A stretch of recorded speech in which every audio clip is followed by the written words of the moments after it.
Chapter 41, Tatsuya v/S Valy. Seeing his coldness, everyone was shocked, except Office. Even Kuroka was very surprised on seeing the cold and angry look on Tatsuya's face. All the members of the Valy team came out of shock and took their stance. Though they all were a bit scared, but they still resolved themselves to fight him. Noticing them taking their stance, Tatsuya turned in their direction and said, "I don't think that it is necessary, and in my opinion you guys should lower your weapons before my hand slips by mistake. That would not be very pleasurable. For you at least." All of them gulped simultaneously but got serious and were about to attack him, but suddenly they all heard, "Don't interfere, it's my fight." Valy came out of the rubble completely covered in dust and some visible injuries. Seeing him come out, Tatsuya whistled and said, "You survived that, huh? You are tougher than I thought." Hearing him, Valy snorted and his sacred gear appeared on his back and he started rushing in Tatsuya's direction. He approached him quickly and punched his face.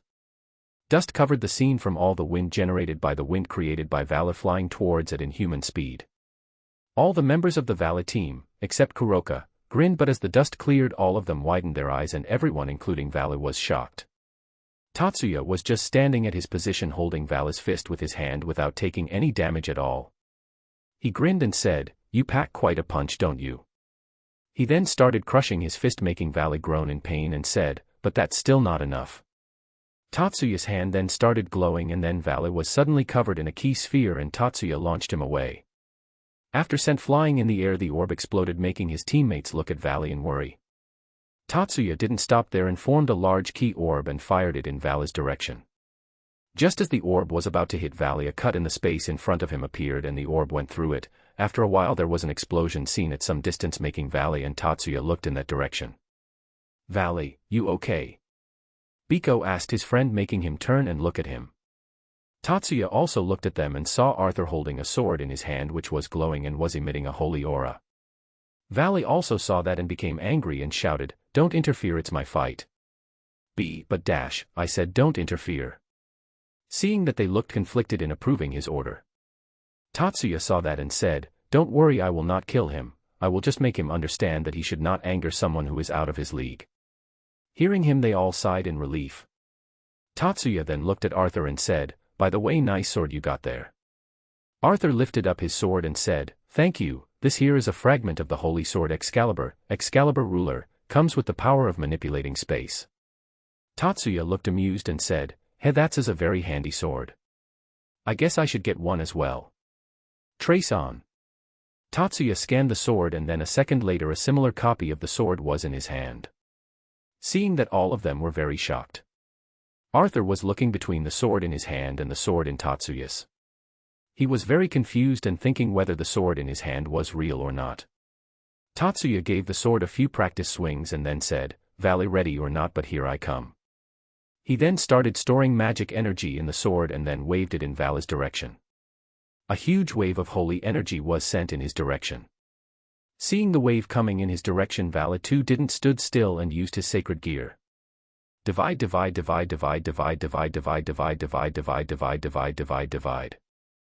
clearly heard by everyone. His wings started glowing and Valy said, "Looks like I have to get serious if I want to defeat you." Then his and Albion's voices combined and shouted, "Vanishing Dragon, Balance Breaker," and then Valy was covered in a white dragonic armor with huge blue translucent wings. While this was all going on, Tatsuya was looking at the sword in his hand and thought, "Not very impressive, looks like I expected too much from just a fragment." He then looked at the armor-cladded Valy and smirked and said while putting the sword away, "Whoa, your armor looks very cool." Valy smirked inside his helmet and said, "Behold the power of a Longinus, a sacred gear with the power of killing even gods, and now you will face you doom with that same power." While Valy was doing his chunny stuff, Tatsuya silently activated his trace on. When Valy finished his speech, Tatsuya looked at him and said, "Hearing your talk so high and mighty about your armor, I guess it really packs some serious punch." Valy smirked and then said, "Of course, you should not expect anything less from a Longinus class sacred gear."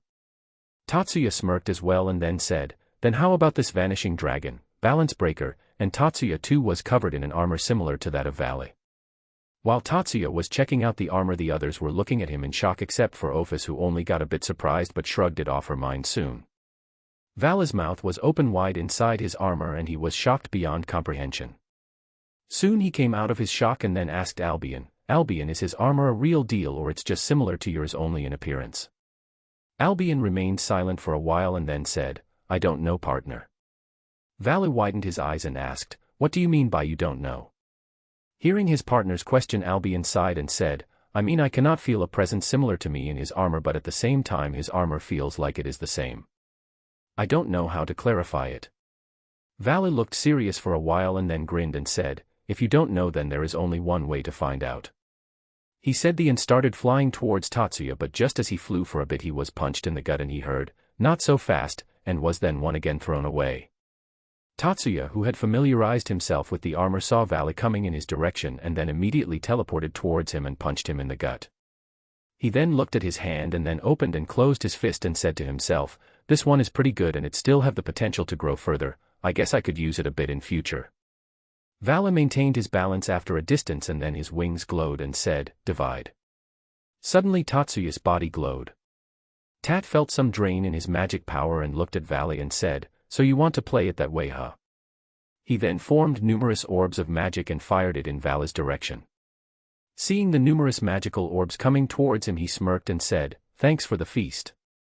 Divide, divide, divide, divide, divide, divide, divide, divide, divide, divide, divide, divide, divide, divide. And the orbs started to get smaller and smaller till the time there was none of them left.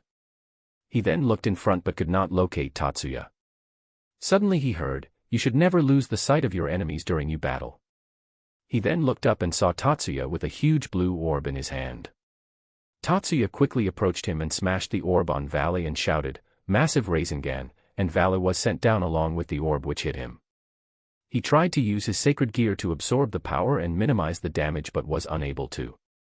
He got shocked and asked Albion, Albion, why can't I absorb the power of this attack? Albion was also shocked and said, partner, I am not familiar with the energy he used in his attack, that's why I cannot divide this. Tatsuya, who heard, then smirked and thought, of course you don't know, chakra is not originally an energy used in this world. Even the yokai only use senjutsu and not chakra. You must have never come across such an energy ever in your life. Unable to absorb the energy, Valy got smashed into the ground along with the Rasengan, which made a huge crater in the ground, and then the Rasengan exploded, making a dust cloud over the crater. Once the dust cloud started to fade away, a heavily injured Valy with most of his armor gone was visible to everyone. Tatsuya deactivated his armor and said, I have to say it, I am impressed. You took so many hits from me and you still have enough strength left to still remain standing. Hats off to you, man. Valy looked at Tatsuya and glared at him and said, shut up, it's still not over, I will keep on fighting till I collapse, and again activated his armor. Tatsuya sighed and said, as you wish, but be prepared as this one will sting you a lot, Mr. Demonic Dragon. Tatsuya then started inhaling a large amount of air in his lungs, and after his lungs were full, a white glow appeared in his mouth. Valy was watching all this, but then suddenly Albion said, Valy, I have a bad feeling about this, give up while you still can. Valy snorted and said, Valy Lucifer never backed down from a fight. And a fight like this, there is no chance that I am giving up. Hearing him, Albion sighed and then said, then brace yourself, partner. Tatsuya didn't pay attention to their talks and then shouted, holy dragon, roar, and a huge stream of dragon-slaying holy magic was fired at Valy. Seeing the sheer size of the roar, Valy knew that he couldn't dodge and fired a beam of his own, but that was destroyed instantly, and Valy was hit by the full force of the roar and was completely engulfed in it. Once the effect of the roar was over, Tatsuya descended from the sky and landed beside a collapsed Valy and said while looking at him, I guess I did a little too much, and gave a tired sigh. Chapter 42, Legacy. While Tatsuya was looking at the collapsed Valy, the other members of his team approached him. They all looked at Valy and then at Tatsuya, and suddenly Biko asked, just asking, is he still alive? He doesn't look like he has any life left in him. Tatsuya didn't say anything and picked up a pebble and flicked it with a bit of force. The pebble which was flicked by Tatsuya hit Valy in the ball, and an AAH was heard by everyone. They looked at Valy, who was holding his balls and was groaning in pain. Tatsuya looked at the others and said, yup, he is still alive. The others looked at him and then at Valy, and then suddenly Kuroka and Biko broke out laughing. Seeing them laugh, Arthur sighed and said, was it really necessary to take things this far? Tatsuya looked at Arthur calmly and said, then what would you have done if someone would threaten you that they will kill your sister? Arthur didn't took much time and said, I would kill them and slice them apart in so many pieces and make them a jigsaw puzzle. Tatsuya smiled and said, see, you understand me. Tatsuya internally snorted and said, if you are able to think that you would go that far for your sister, just be glad that I didn't give Valy an insta-kill. Arthur again sighed but nodded in understanding. He then looked at Valy and saw him groaning. He then went towards him and crouched down to his level and said, now do you understand why you should not provoke someone suddenly? Valy's body was in pain but he still managed to turn around and look at Arthur and said with a satisfied smile, it felt really good. Tatsuya, who heard him, turned towards Valy's team and asked, is he a masochist? Hearing him, Kuroka and Biko, who had somehow controlled themselves again, started laughing loudly, and Arthur too was trying very hard to hold back from laughing while covering Luffy's ears. He then turned towards Tatsuya and said, Tatsuya-san, you should not say such things in presence of someone innocent, while still controlling his laugh. Biko then looked at Valy and said, you really looked fucked up right now. I should take a picture of you. While Biko took out his phone and was taking Valy's picture, Arthur glared at him and said, hey, didn't I say not to say obscene words in presence of someone innocent, while still covering Luffy's ears? Arthur then turned serious and said, seriously thought, how are you planning to go back in such conditions? Biko put his phone back and said, yeah, he would like to know how you the hell did you fucked up so much. Hey, no obscene words. Tatsuya turned towards Biko and asked, he. Biko looked at Tatsuya and then said, oh right, you don't know, we are talking about his foster parent Azazel. When he said that, both Valy and Arthur glared at him and Biko shivered and asked, what? Suddenly realization hit him and his eyes widened. He scratched the back of his head in embarrassment and said, sorry, I should have not disclosed that information so easily. Seeing the tense atmosphere, Tatsuya sighed and said, you don't have to worry about anything. If he does not bother me too much, I won't do anything. He then looked at Valy and said with a glare, and that's for you too, or the next time I will fuck you up to a whole another level. Arthur glared at Tatsuya and shouted, Hey. Valy looked at Tatsuya and said in a displeased tone, then next time accept my challenge without taking things so far, it just felt too good. Tatsuya again looked at him weirdly and then looked at his teammates and said, are you sure he is not a masochist? I said stop it. Tatsuya then moved towards Valy and said, I will think about it. For the time being I will heal you so that you are at the very least able to walk, and started healing him. After healing him a bit, Tatsuya stood up and then looked at Arthur and Biko and said, help him get up. Both of them nodded and helped Valy. Valy was then standing while holding in Biju's and Arthur's shoulder. Tatsuya then gave him an envelope and said, give this to Azazel, it will help in explaining things to him. I presume that you are hiding the fact that you are a part of a terrorist group from him. Valy only nodded and took the letter. He then made a magic circle below his feet and Arthur and Biko left him. Valy then looked at Tatsuya and thought, he did all that for his family, huh? I guess having and protecting a family indeed makes you stronger. Tatsuya, who heard him through his telepathy, smiled lightly and said, you have one as well, don't you? And then pointed to his team. Valy was slightly shocked by it but then smiled and said, next time it will be you who will be in the crater. Tatsuya snorted and said, hey, you are 100 years too early to claim that, and smiled. Valy smiled as well and said, till next time. Tatsuya waved his hand and said, yeah, and Valy disappeared. Tatsuya then turned to the others and said, I guess it finally is the time for us to go back. They all nodded but suddenly Biko asked, hey, what was in that envelope? Hearing him, Tatsuya gave an evil smile and said, ask him yourself. Though Biko was very eager to know, and seeing Tatsuya smile he was sure that it was something funny but decided to ask Valy directly later. As he was about to leave, Kuroka jumped on him but Tatsuya avoided her and said, while moving his index finger to and fro. Seeing that, Kuroka pouted and looked away. Tatsuya sighed and approached her, gave her a peck on her cheek and said, later, and teleported away. Kuroka was left as a blushing mess as she didn't thought that Tatsuya would take the initiative himself. Seeing her like that, Biko smirked and said in a teasing tone, oh, the always flirting Kuroka, blushing by a kiss on the cheek. Now that's new. He said that while he rubbed his chin. Hearing him, Kuroka got pissed and said, fuck off, Biko. Arthur suddenly had tick mark all over his face and shouted, shut up. Don't you understand? Don't speak obscene words in front of children. Meanwhile at the Grigori headquarters, Valy just returned back and Azazel saw him. He was way too surprised. He looked at the pitiful state of Valy and asked, "Why the hell are you looking like some shit?" Valy didn't said anything and just handed him the envelope that Tatsuya gave him. Azazel was a bit confused by this but still took the envelope and opened it. When the envelope was open he found a letter and a discount coupon of Tatsuya's restaurant. He first looked at the coupon and then read the letter. After reading the letter he put it down and looked at Valy seriously. Valy also got tensed and thought, what the hell is in that letter? Azazel gave a fake cough and said, "So you have grown up, huh? It feels like that it was just yesterday when I picked the brat you once were and now here we are. Time does flow very quickly." He paused for a while and was remembering the past. Valy was still tensed and was wondering what would he say. Azazel came out of thinking and said, "Anyways, it seems like I will now be passing my legacy on to you." He then summoned a book through his magic and gave it to Valy. Valy took the book hesitatingly and then read the title, The Art of True Perversion, by Azazel. Valy looked at the book with a confused look and was about to ask whether Azazel had given something wrong to him, but the Azazel spoke. That book contains all the methods for all types of perverts. From beginners to pros, it's a well-compiled book and its ways are certified by millions of people all around the world. It will surely help you. And as my own son, it is not acceptable in the least that you get caught while peeping on the ladies while they are bathing. Azazel remained serious throughout his whole speech. Valy was looking at him with a dumbfounded expression and then said, "Hup." Azazel then stood up and made a fist and said, "From now on I will be giving you lectures on perversion personally. You should feel lucky, not everyone is able to take them for free," he said while rubbing his beard. Valy then came out of shock and asked, Wait a minute, what are you talking about?" Azazel smiled at him and said, "There is no reason to be shy, you are just a healthy growing boy.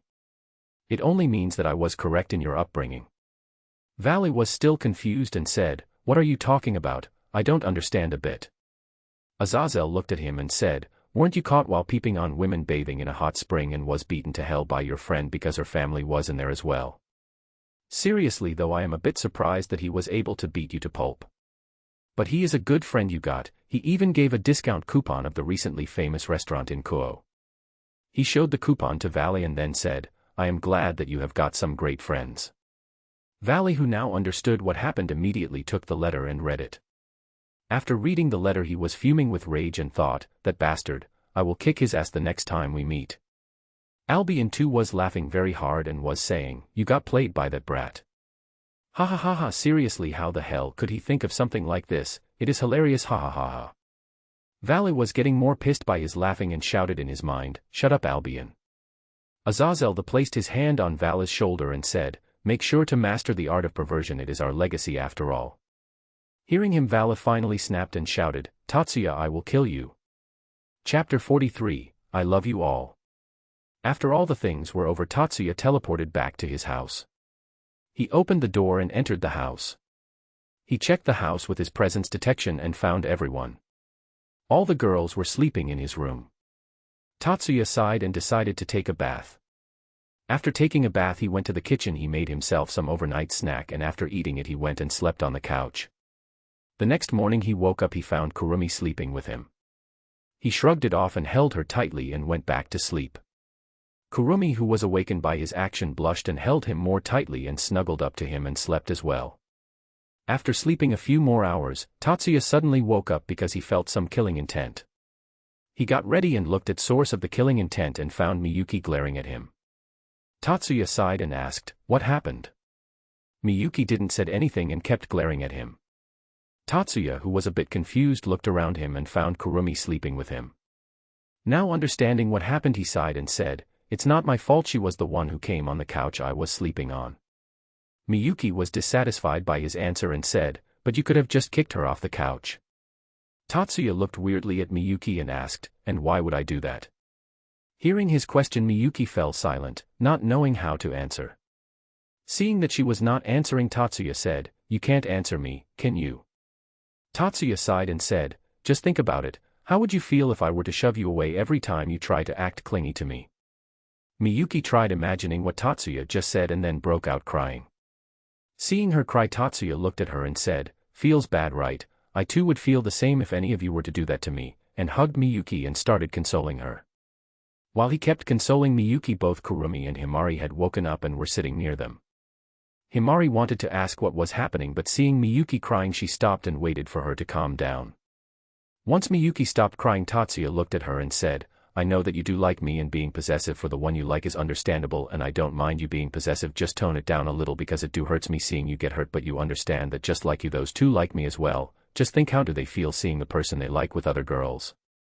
Tatsuya then lowered his head and said, I do know that I am a scumbag and apologize to you all, but I cannot choose any one of you over the other, and if you dislike me for being indecisive then you dash. Just as he was about to continue, all the three girls put their hands on his mouth and said, Now, why are you being so overdramatic? It doesn't suit you at all. Tatsuya sighed and said, Yeah, you are right, those cliché lines were making me want to puke. Anyways, you understand what I meant to say, right? It's up to you guys to decide. Kurumi grinned and said, What are you taking about? You are my Jinchuriki, and also I cannot survive in this world without being connected to you, so we are stuck together for our whole life. Himari then placed her hand on his shoulder and said, I too am not leaving, as you did promise me to take responsibility for me, though you meant as a pet, but still you are going to take care of me, and I have already raised my status from your cat to your lover, right? She smiled and looked at Tatsuya and said, And besides, if I leave you alone, who is going to cook food for you when you are tired? I cannot depend on these fools who only know two things in kitchen, boiling the water and freezing ice cubes. Both Miyuki and Kurumi glared at Himari, who looked back at them with a smug look on her face. Seeing her smug, both of them wanted to rebuke, but they knew that what Himari was saying was true. Miyuki then looked at Tatsuya and said, And I cannot leave you as well, because if I leave you alone, who is going to protect you from all the horny bitches who are eyeing you on the street? And I will also try to tone my possessiveness down a bit, but only a bit. When she said that, both Himari and Kurumi looked at her weirdly and said, Who are you, imposter? Where is the cold-hearted Yandere girl we know? You are not Miyuki, where is she? Hearing them, Miyuki's lips twitched and she said, If not for Oni-sama hugging me right now, you two would have been done for. Seeing their interaction, Tatsuya laughed and said, Looks like you all are stuck with me, huh? Well, I will try my best so that you are not going to get rid of me soon, and smiled at them. Seeing his smile, they were mesmerized and thought at the same time, I have a feeling that there will be many more joining us later. Well, whatever, it cannot be helped, after all he is the best. Tatsuya, who saw them motionless, sighed and enclosed them in a bear hug and said, I love you all. Hearing him, they all snuggled closer to him and said, We already know. Chapter 44, I Am a God. After talking with each other for a bit longer, they all decided to have breakfast, and Tatsuya decided to check on Ingvild and Keisha. Tatsuya knocked on the door and waited for a response. After a while, Tatsuya heard a come in and entered the room. Tatsuya looked at both his guests and asked Keisha, How are you feeling? Hearing his question, Keisha started to check her body, and after confirming everything, she looked at Tatsuya and said, It's better than before. She then gave a sigh and said, I still cannot believe how can I heal so fast. Tatsuya, who saw her reaction, chuckled. Seeing him chuckle, Keisha looked at him and asked, What's so funny here? Tatsuya stopped chuckling and said, Nothing. Anyways, it's good that you are feeling well and you are healing faster because I enhanced your recovery using my magic. He then looked at Ingvild and asked, Is there any change in her since then? Keisha too looked at Ingvild and said with a sad tone, Unfortunately, no. There is still no change in her condition. Suddenly Tatsuya placed his hand on her shoulder and said, Don't worry, you did what you could, now it's my job to heal her. Hearing him, Keisha smiled and said, Well then, make sure that you don't waste my hard work and heal her soon. Tatsuya looked at her and said, Getting ahead of yourself, and flicked her forehead. Keisha's face twitched in pain, and then she glared at Tatsuya and said, What the hell was that for?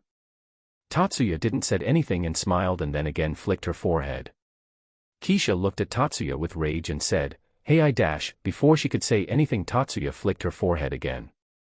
This kept on happening for a while, and finally, unable to bear, Keisha looked at Tatsuya with tears in her eyes and said, Stop, I apologize for getting ahead of myself. Tatsuya again moved his hands towards her, and seeing that Keisha shut her eyes close.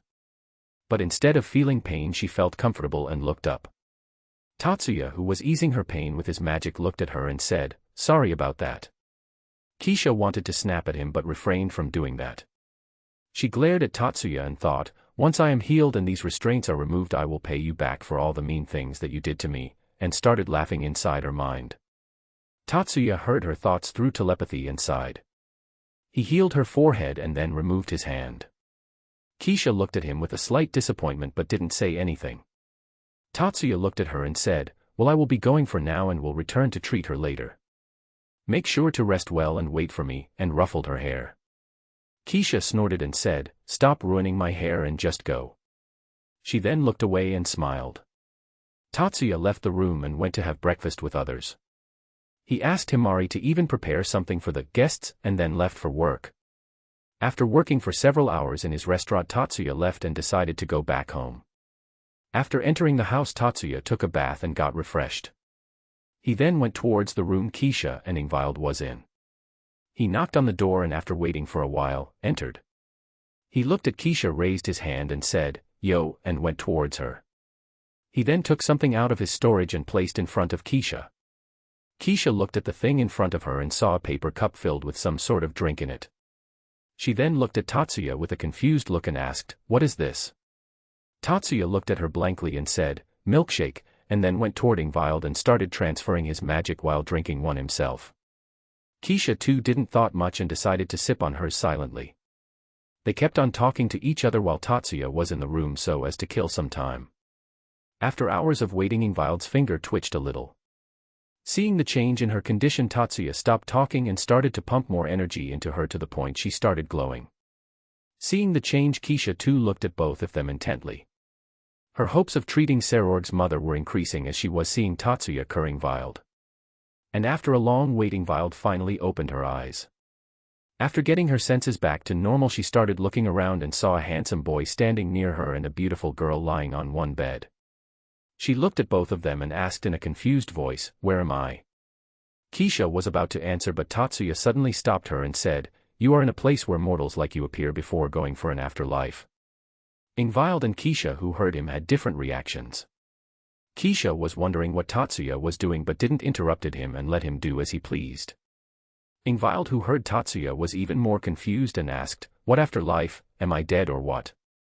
Tatsuya nodded his head and said, "Yes, my child, you are dead indeed and is about to go to the next plane from here on depending on your deeds, and by checking your records I can even let you live in a different world with a wish no less, or you can go to heaven and live your life peacefully there." Ingvild then looked at him intently and asked, "Are you some kind of god?" "That's true, my child. I am the god who is in charge of soul management and decides where souls of the dead go." He then dramatically opened his arms and his body started glowing. He looked at Ingvild and asked, "So ask, my child, what do you desire? You have one wish, so think carefully." Chapter 45, You Lied to Me. Ingvild, who heard him, remained silent and was digesting the information she got. After she was done, she looked back at Tatsuya and asked, "Can I go back in my own world?" Tatsuya shook his head and said, "No, that's not possible, as in your world you are already dead." Hearing him, Ingvild got depressed and looked down. Seeing her, Tatsuya too got a bit sad and said, "I cannot send you to your world in your time, but I can still send you a few years after you died." Ingvild raised her head and looked at Tatsuya with some hope. She asked, "How many years further?" Tatsuya looked back at her and said, 100 years. Ingvild's face became neutral and she looked intently at Tatsuya and asked, "How can you say 100 years as a few?" Tatsuya, who heard her, looked back at her with a neutral expression as well and said, "It's the best offer I can give, take it or leave it." Ingvild then again started thinking and after a while sighed and said, "Okay, I want to go back to my own world." Tatsuya then asked her with an intrigued voice, "It shall be done, but may I ask, why do you want to go back to your own world when there is nothing that you will recognize, as the civilization has advanced a lot since then? You even had the option to go to another world and start from the beginning." Ingvild then showed a helpless smile and said, "I want to go back to my old world because I have not yet seen anything there. The only thing that I have seen is my own town, the sea, and I only had some friends. That's why I want to go back to my old world and explore it and make more friends." Tatsuya still looked confused and asked, "But can't you do the same in the new world? You can explore it and even make new friends there, so why do you want to go back?" Ingvild then said, "I want to explore my world first and want to experience it whole. Even if the idea of a new world is intriguing, I somehow still feel attached to my own world." Tatsuya looked at her and thought, cliché. But then Ingvild made a serious expression and said, "Plus there is also a possibility that the new world is not safe. What if it is a world that treats women unfairly? There is also a possibility of being sent to dangerous location. I can even be sent there, creature. There are lots and lots of unsuitable possibilities in that new world and I even know nothing about it." Listening to her, Tatsuya too got impressed by her intellect and asked, then how can you believe there are no such things in your previous world? After all, the society surely would have undergone a change in 100 years. Ingvild heard his question and answered with a smile, I don't know that, I am just taking a gamble here. And there is also a fact that I at least know something about my own world, like language and sorts. I know that I am taking a big gamble, but that's all what I can think of. Tatsuya then rubbed his chin and asked, then what about going to the heaven? You also have that option. Ingvild shook her head and said, that's a big no, because what I said in the beginning is also true, I still want to explore the world and make new friends. Tatsuya looked at her with a neutral expression and asked, are you sure? There are many who would want what you are simply refusing. Ingvild smiled and said, I will think of going there the next time I will die, after all, even if I die again, I will come back here, right? Tatsuya smiled and said, that's true. Then what is the wish that you want? Ingvild smiled brightly and said, the wish I want is high immunity to diseases of all kinds. Tatsuya then looked at her with a confused expression and asked, why do you want that? You can easily ask for power, money, looks, etc., and all you want is immunity. Why? Ingvild then again smiled helplessly and said, you see, I was not able to explore the world and make a lot of friends because my body was always prone to diseases and most of the time I was on my bed, so this time I want to avoid all that. Tatsuya gave an understanding nod and then raised his hand and pointed it in Ingvild. Ingvild looked at his hand and then suddenly her body started glowing. She started checking her body and thought, this feels so good and even the pain in my body is easing, what a bliss. Her body then stopped glowing and she looked at Tatsuya. Tatsuya looked back at her as well and said, I have fulfilled your wish and you are now back in your world. Now step out of the room and walk straight in the hallway. Once you reach a room with a big table at the center, you will find 3 girls there. Ask them to help you check your body's physical condition. Tell them that Tatsuya said so.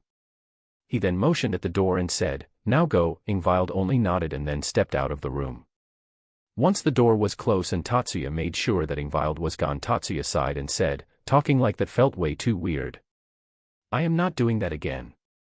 Keisha, who was silent during the whole ordeals, finally opened her mouth and asked, what the hell was that? Tatsuya looked at her and said with a neutral tone, consequences of making me sit here without doing anything. Keisha looked at him with a deadpan expression and asked, was that fine for us to do that? Tatsuya waved his hand and said, relax, it's not a big deal, besides she did wake up after 100 years. I was more worried about what to do if she asked to transport her to another world. Keisha thought for a bit and then shrugged her shoulders and said, whatever, it was not me who said anything. You would be the only one who will bear the consequences anyway.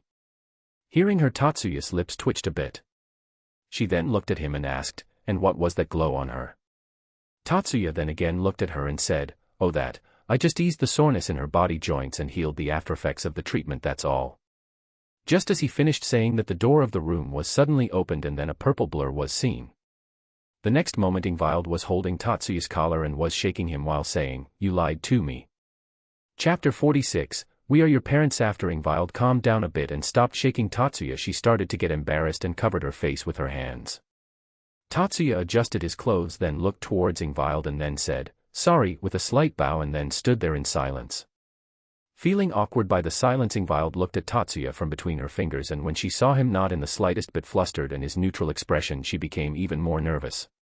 Seeing that how nervous she was feeling, Tatsuya sighed and said, sit down first, let us explain what happened for you to be present here, or more clearly, what we actually know about. Ingvild sheepishly nodded her head and sat down on the bed she was lying on, and Tatsuya sat beside Keisha. Tatsuya then looked at Ingvild and said, my name is Tatsuya, a human, and this lazy person who remain lying all the time is Keisha, a devil. We are your actual parents. Both the girls became motionless after hearing what he said. Ingvild started muttering, my actual mom and dad. My parents look as old as me. Does that mean that I will never grow up just like them? Soon Keisha came out of shock and shouted, who are you calling lazy, you bastard? I am still recovering, and besides, how the hell she became my daughter? Suddenly the door of the room was opened with a loud this, and the room suddenly became cold. Tatsuya looked in the direction and saw Miyuki, whose eyes were covered with hair. There were also Himari and Kurumi behind her, sighing. Miyuki looked up and said in a cold voice, which of you bitch has a daughter with Oni-sama? Tell me. Now. Seeing her, both Keisha and Ingvild got scared, and Ingvild immediately pointed at Keisha. Keisha too wanted to point at Ingvild but could not as her hands were broken. Keisha gulped her saliva and then looked at Miyuki with fear and said, Wait Miyuki, this is a misunderstanding. I have no relationship with Tatsuya. He is just pulling a prank. But all her pleas were in vain, and Miyuki started walking towards her and said, You harlot, you dare taint Oni-sama with your worthlessness. My Oni-sama. You need to die. Miyuki then formed an ice spike and continued walking. She again looked at the scared Keisha and said, Don't worry though, I will give you a painless death, and I promise to not kill your child because she also belonged to Oni-sama. Miyuki was about to stab Keisha, but Tatsuya stopped her hand and then gave her a light head chop. Miyuki then looked at Tatsuya with her normal expression and asked, What happened Oni-sama, why do you hit me? Seeing her sudden change, both Keisha and Ingvild were speechless. Both Himari and Kurumi were trying their very best not to laugh on seeing their reactions. Tatsuya then held Miyuki's face and moved it so that she faced Ingvild and asked, What age do you think she is? Miyuki looked at Ingvild intently and then turned towards Tatsuya with a smile and said, She is probably around my age. Tatsuya nodded and smiled and said, Then how the hell do you think that I can make a child when I was just a year old? Hearing his question, Miyuki blanked for a while and then asked, Then about the child? Tatsuya sighed and said, It was just a prank. Geez, you jumped to conclusions too quickly. You should analyze the situation first before taking any actions, understand, and started petting her head. Receiving the head pat, Miyuki was in bliss. After petting her for a while, Tatsuya stopped, making her feel a bit disappointed, but she became normal and turned towards Keisha and said, I am sorry for threatening you just now. I hope that you don't take it too seriously. Hearing her apology, Keisha rapidly started shaking her head and said, No, you don't have to apologize, it was just a misunderstanding. The one who is actually at fault here is Tatsuya. If he didn't try to make such a prank, there would be no such problem. Tatsuya looked at her and said, Are you really sure that you should speak badly of me? If not for me, not even Himari and Kurumi could have saved you. Maybe next time I should not stop her. Just as he finished speaking, he saw Keisha bowing her head as much as she could. Keisha, who suddenly thought about what would have happened if Tatsuya would have not stopped Miyuki again, became frightened and bowed her head and said, I am very grateful for received your kindness, Tatsuya-sama. I will always remember it and will help you whenever you would be in need of me. Tatsuya nodded his head in satisfaction and said, Good, there is no problem as long as you understand. You may raise your head now. Keisha then raised her head and gave a sigh of relief. Suddenly she felt a hand on her shoulder and she turned her head and saw Himari. Himari looked at her and said, You will be used to all this in time. Keisha wasn't sure what to say and simply nodded her head. Chapter 47, Welcome to the team. After everyone was calmed down, Tatsuya turned towards Ingvild and said, Sorry for all that. Ingvild didn't say anything and continued to stare at him. She then sighed and said, I am Ingvild Leviathan, a human/devil hybrid. I hope that you will not pull any more pranks. Tatsuya nodded his head and said, Of course, I hope that we get along from now on. Ingvild nodded her head and said, I hope so as well. Now are you going to tell me why am I here? Tatsuya nodded her head and then looked at Keisha and said, Your turn now. Keisha nodded her head and then started explaining Ingvild about the situation. After Keisha stopped talking, Ingvild started thinking. Tatsuya, who saw this, looked at her and said, Take your time, we are not in a hurry. Ingvild nodded her head and continued. After a while she looked back at others and said, Looks like I really slept for 100 years. She then turned towards Tatsuya and bowed her head a bit and said, Thank you for curing me, I am very grateful to you. If there is anything that you want my help with, then don't hesitate to ask. Tatsuya waved his hand and said, No problem there, and even if I would not have helped, you would have woken up in a few years or so. I just lessened the time in which you would have woken up. Ingvild then looked at him and said, Even so, I am very grateful for that, and smiled. Tatsuya only nodded his head and then stood silent. Keisha then looked at Tatsuya and asked, Tatsuya, you just said that you only decreased the time she needed to recover. What do you mean by that? Hearing her question, Tatsuya turned serious and said, What I mean is that I was not the one who was curing her. She was already being cured by her sacred gear, who was absorbing her energy to take its form. I only supplied it with more energy to fasten its pace. Tatsuya then turned towards Ingvild and asked, Now what will you do? Where will you stay from now on?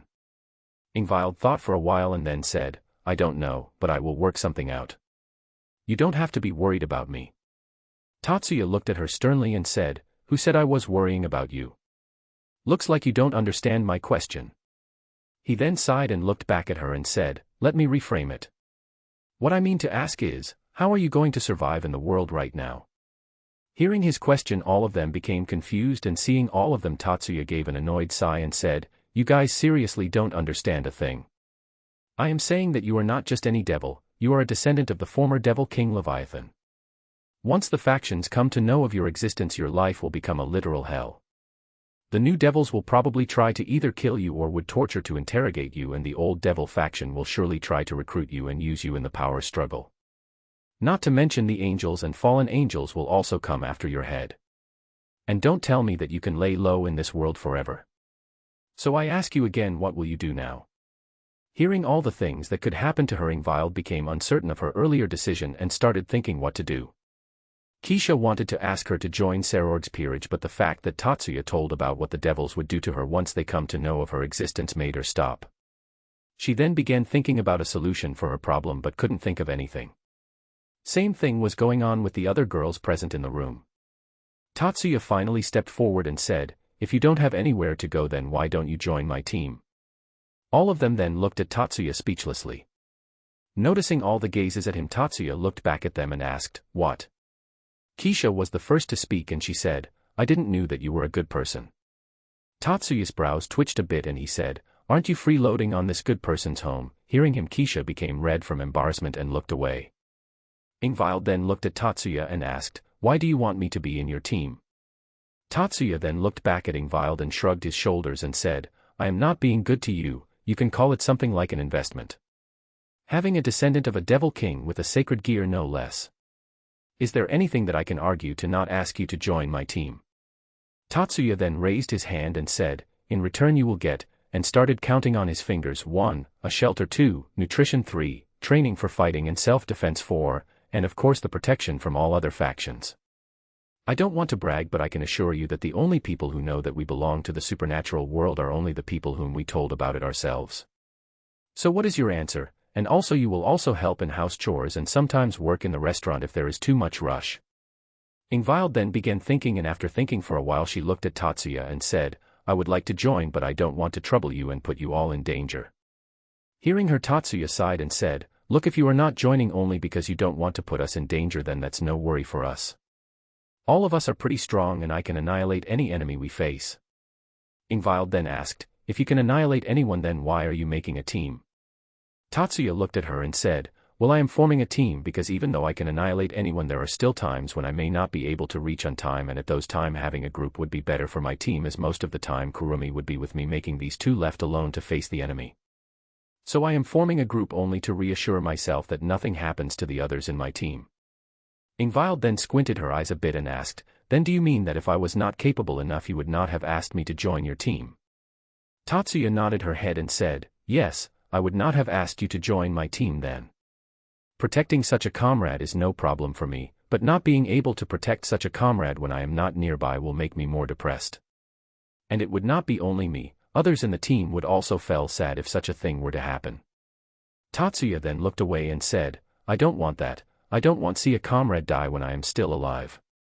He didn't turn back and said, I will ask you one last time, will you join my team? Ingvild looked at him for a while and then hugged him and said, Okay, I will join. I don't want to see my savior sad, and besides you did promise me that you will protect me as well, right? And smiled.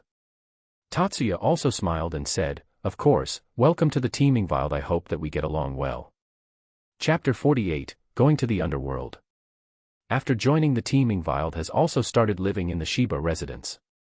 Most of her time is usually spent on learning about the changes that the society has undergone in the past century.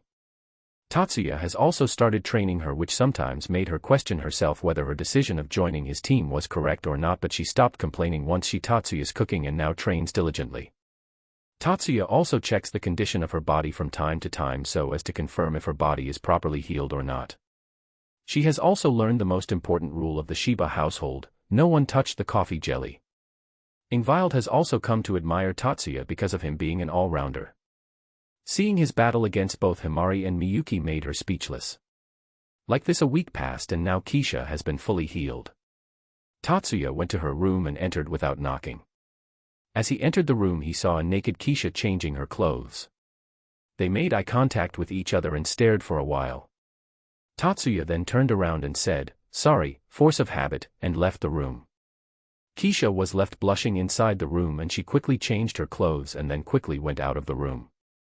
As soon as she opened the door and stepped forward she crashed into Tatsuya making her fall backwards, but before she fell Tatsuya caught her and then made her stand still. She glared at him and said, "Don't you have the decency of knocking before entering the room?" Tatsuya rubbed the back of his head and said sheepishly, "Sorry about that, but hey, look on the bright side, it showed me how much your health has improved over the past week. Before you came here you were not even able to move your hands and legs, and now you are able to change your clothes and is also able to run after me. So when you take all that into consideration, what all happened was only a small price to pay." Hearing him Keisha got a bit angry and said, "You just saw a woman's naked body, do you think that is a petty thing?" Tatsuya looked at her and said, "I didn't said that it was a petty thing, in fact I felt that the view was great. I can already say that you would turn out to be a beautiful woman once you grow up." When she heard what Tatsuya said she blushed and said, "That's not the problem here." Tatsuya then sighed and said, "Then if it makes you feel any better then you can see me naked as well," and started to take out his shirt, but before he could take it off Keisha caught his hands and said while blushing, "Stop, stop, stop, there is no need for that, I forgive you," and sighed. She then took a glance at his body and blushed more. Tatsuya then adjusted his clothes and then looked at Keisha who was looking down in shame. Sighing Tatsuya put a hand on her head and started petting her and said, "I am sorry." She didn't said anything and only nodded her head. Tatsuya petted her head for a while and once he thought that Keisha was back to normal he stopped. He then looked at her seriously and said, "I have checked Ingvild's body during the course of week and there have been no problems yet seen with her condition. But I cannot say the same for the other patient because the reason for her improvement is mostly because of her sacred gear." Keisha also turned serious and then said, "I understand, I will not blame you for anything, even if you improve her condition a bit we would be really grateful to you." Tatsuya nodded in response. She then looked confused and asked, "By the way, what sacred gear does Ingvild possess?" Tatsuya looked at her with a deadpan expression and said, "Do you really think that I will tell you the information about my teammates?" When she heard that she pouted and looked away. Tatsuya poked her cheeks and said, "Let's go and have breakfast." Even though Keisha was a bit angry she still nodded her head and thought, "He makes me flustered so easily, what the hell is with this guy? Ugh, I will surely pay him back in future." Tatsuya smiled and thought, "Good luck with that," and then went to have breakfast with others. Once the breakfast was done Tatsuya looked at the others and said, "Miyuki, Himari, Ingvild and Kurumi, I will be going to the Underworld today along with the Keisha to treat the other patients, so I allow you all to take a day off from training as well." He then passed an envelope to them and said, "There is some money here, you can use it as you all like." Miyuki then looked at Tatsuya and asked, "Oni-sama, can I tag along as well?" To which Tatsuya shook his head in denial and said, "No you can't, we are still not sure what are their intentions yet, and even if I trust Keisha a bit, but we still don't know what would they plan against us. So I cannot put all of your lives in danger." Ingvild then looked worried and asked, "Will you be okay? Your life would not be in danger, right?" Tatsuya then smiled at her making her mesmerized and said, "There is nothing to worry about, I will not be harmed, and even if the situation takes turn for worse I can simply teleport back, or I can even destroy that faction." Tatsuya then looked at them with seriousness and said, "Listen carefully, if there is anything wrong here contact me immediately, you all are my first priority after all." He then looked at Kurumi and said, "I am leaving you here so you are the in charge, make sure to protect them." Kurumi nodded and said, "You don't have to be worried, they all are self-capable, and if the situation arises I will fight as well." Tatsuya nodded and then looked at Keisha and said, "Then let's go to the Underworld now." Keisha then looked at him and said, "There is just a slight problem, you cannot travel with my magic circle because you are not a part of my master's peerage."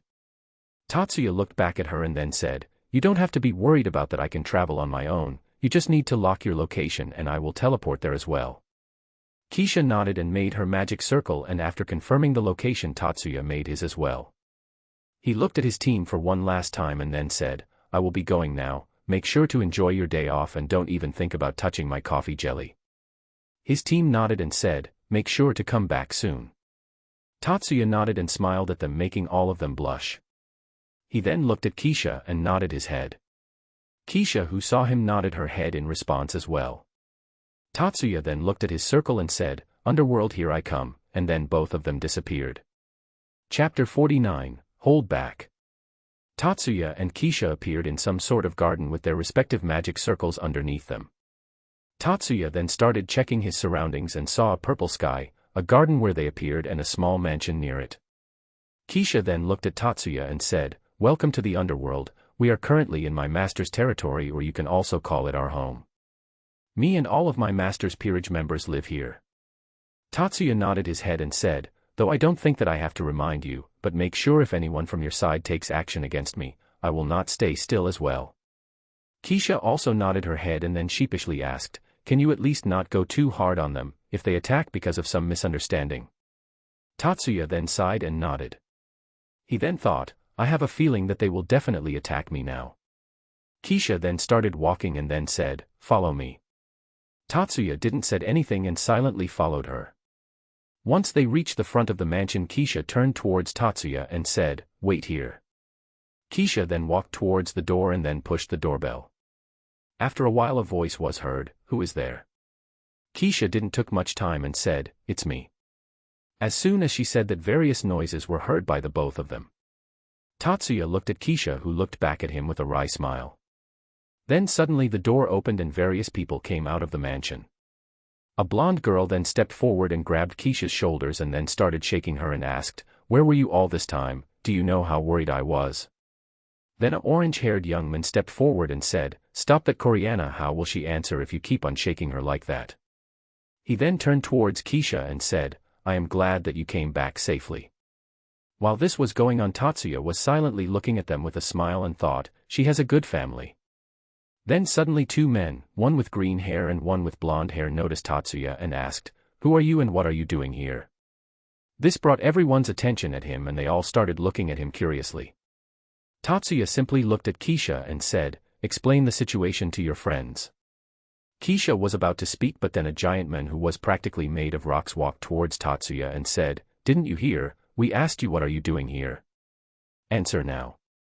Keisha then grasped everyone's attention and said, "Stop it, you guys. He was the one who helped me earlier. If not for him I would not be able to return home." But then a silver armor-cladded person said, "So you mean to say that a human helped you overcome a situation which you, a devil, could not? I don't believe it. That human must have used some sort of magic on her." Hearing him, all the other males except for the orange-haired one gathered around Tatsuya. The girl named Koreana sighed and said, "Guys, I don't believe that she is under some sort of spell. Why don't you ask her first? It could also be a misunderstanding." But the same armor guy spoke again, "We will surely interrogate him, but after we restrain him first. We don't know what his intentions are yet." Then the green-haired guy pointed his staff at him and said, "Answer, human, did you use any sort of magic on her?" But the stone guy stopped him and said, "Leave that for later." He then looked at Tatsuya and said, "Surrender now, and we will make sure that you are not harmed much." When Tatsuya heard him, he gave a tired sigh, and seeing him sigh, Keisha face-palmed and said, "So much for my promise of not making trouble for him. Those guys are now in serious trouble." Hearing her, Koreana looked at her with widened eyes and asked, "Is that handsome guy really that strong?" Keisha continued to look at Tatsuya and said, "See for yourself, it will be over soon." This made both Koreana and the orange-haired guy curious, and they too looked at Tatsuya. Tatsuya then took his hand out of his pocket and then stretched them and said, "You know what? You just fucked up." Tatsuya then used his telekinesis and all of them started floating in air, making them surprised. Tatsuya didn't let them say anything and then started revolving them around him at a very high speed and then finally made them crash against each other and let them fall unconsciously on the ground. Seeing what Tatsuya just did, the remaining three were looking at him with amazement. Even Keisha was shocked seeing what Tatsuya just did. Tatsuya then looked at the orange-haired guy and asked, "You are not going to join Mr. Lion?" This made him shocked, but he overcame it quickly and said, "I have no such intentions. On the other hand, I would like to apologize to you on their behalf. They are still a bit immature." Tatsuya shook his head and said, "As long as they understand." Keisha then came out of shock and looked at Tatsuya for a while. Feeling her gaze, Tatsuya looked at her and asked, "What?" Keisha then pointed at the pile of bodies, her teammates, and said, "Didn't you say that you would go easy?" Tatsuya looked at her with a weird look and said, "Didn't I held back enough? What do you want me to do, kick on their balls?" Hearing his answer, Keisha sighed and said, "Whatever, it was their fault to begin with, but please hold back a bit more the next time they fight you. Tatsuya gave an annoyed sigh and thought, I will crush their balls the next time they decide to attack me without any reason. Chapter 50, Meeting Sorg. After helping the unconscious comrades Keisha, Coriana, and the orange-haired guy made way towards Tatsuya. The orange-haired guy bowed a little and said, I am Regulus the pawn of my master Sorg Bale, and once again I apologize to you on their behalf. I hope you do not hold a grudge against us. Tatsuya waved his hand and said, You don't have to apologize again, my name is Tatsuya Shiba, I hope we get along in the future. The guy also nodded his head and said, I hope so as well, and they both shook their hands. Then the blonde girl besides Keisha came forward and said, Nice to meet you, I am Coriana Andre Alpha Sorg-sama's bishop. I hope we get along well. Are you Keisha's boyfriend? Hearing this, Keisha blushed and glared at Coriana and said, WW, what are you saying, we are not like that. But Tatsuya stepped forward and looked in her eyes, making her look back in his eyes as well. Keisha was mesmerized by him but then came out of it when Tatsuya said, Why are you being shy to tell her about our relationship, she is your friend right? Coriana's eyes then shined and she looked at Keisha and said, Really, Keisha got herself a boyfriend, now that's interesting. Keisha snapped and said, There is no such thing like that, he is not my boyfriend. Tatsuya then placed a hand on her shoulder and said, Don't be shy, you know Coriana, during the whole time she was at my place, I fed her all her meals with my own hands. We even slept in the same room. Hearing him, Keisha's forehead was twitching and she shouted, That was because I was unable to eat myself because of my broken hands. And you stayed in the same room because you had to healing vialed. Tatsuya just smiled and said, Your flustered expression is really cute, and Keisha immediately blushed. Tatsuya then turned to the other two and said, Now jokes aside, I would like to do my work soon, so if it is not a trouble can I meet your king? Both Regulus and Coriana became a bit serious and asked, What business do you have with Sorg-sama? Hearing the question, Keisha also came out of her stupor and said, I will explain it all, once we see Master, it would also be better to explain all of them together, while pointing at the corpses, her friends. Coriana and Regulus nodded and said, Okay then, follow us. Tatsuya nodded and started following them while lifting the corpses with his telekinesis. Walking in the large hallway, they encountered some maids and butlers on the way who respectfully bowed on seeing the peerage members while also looking weirdly at Tatsuya and the floating corpses.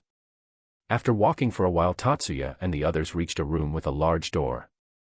Regulus then stepped forward and knocked on the door. Soon a voice saying, Who was heard, and Regulus calmly said, Master, it's me, Regulus. Then a come in was heard.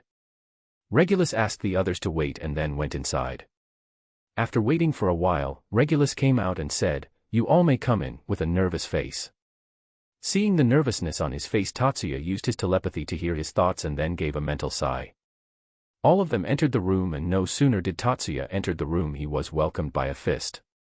Tatsuya simply caught the fist and punched the person who attacked him, making him crash to the wall and successfully knocking him out cold.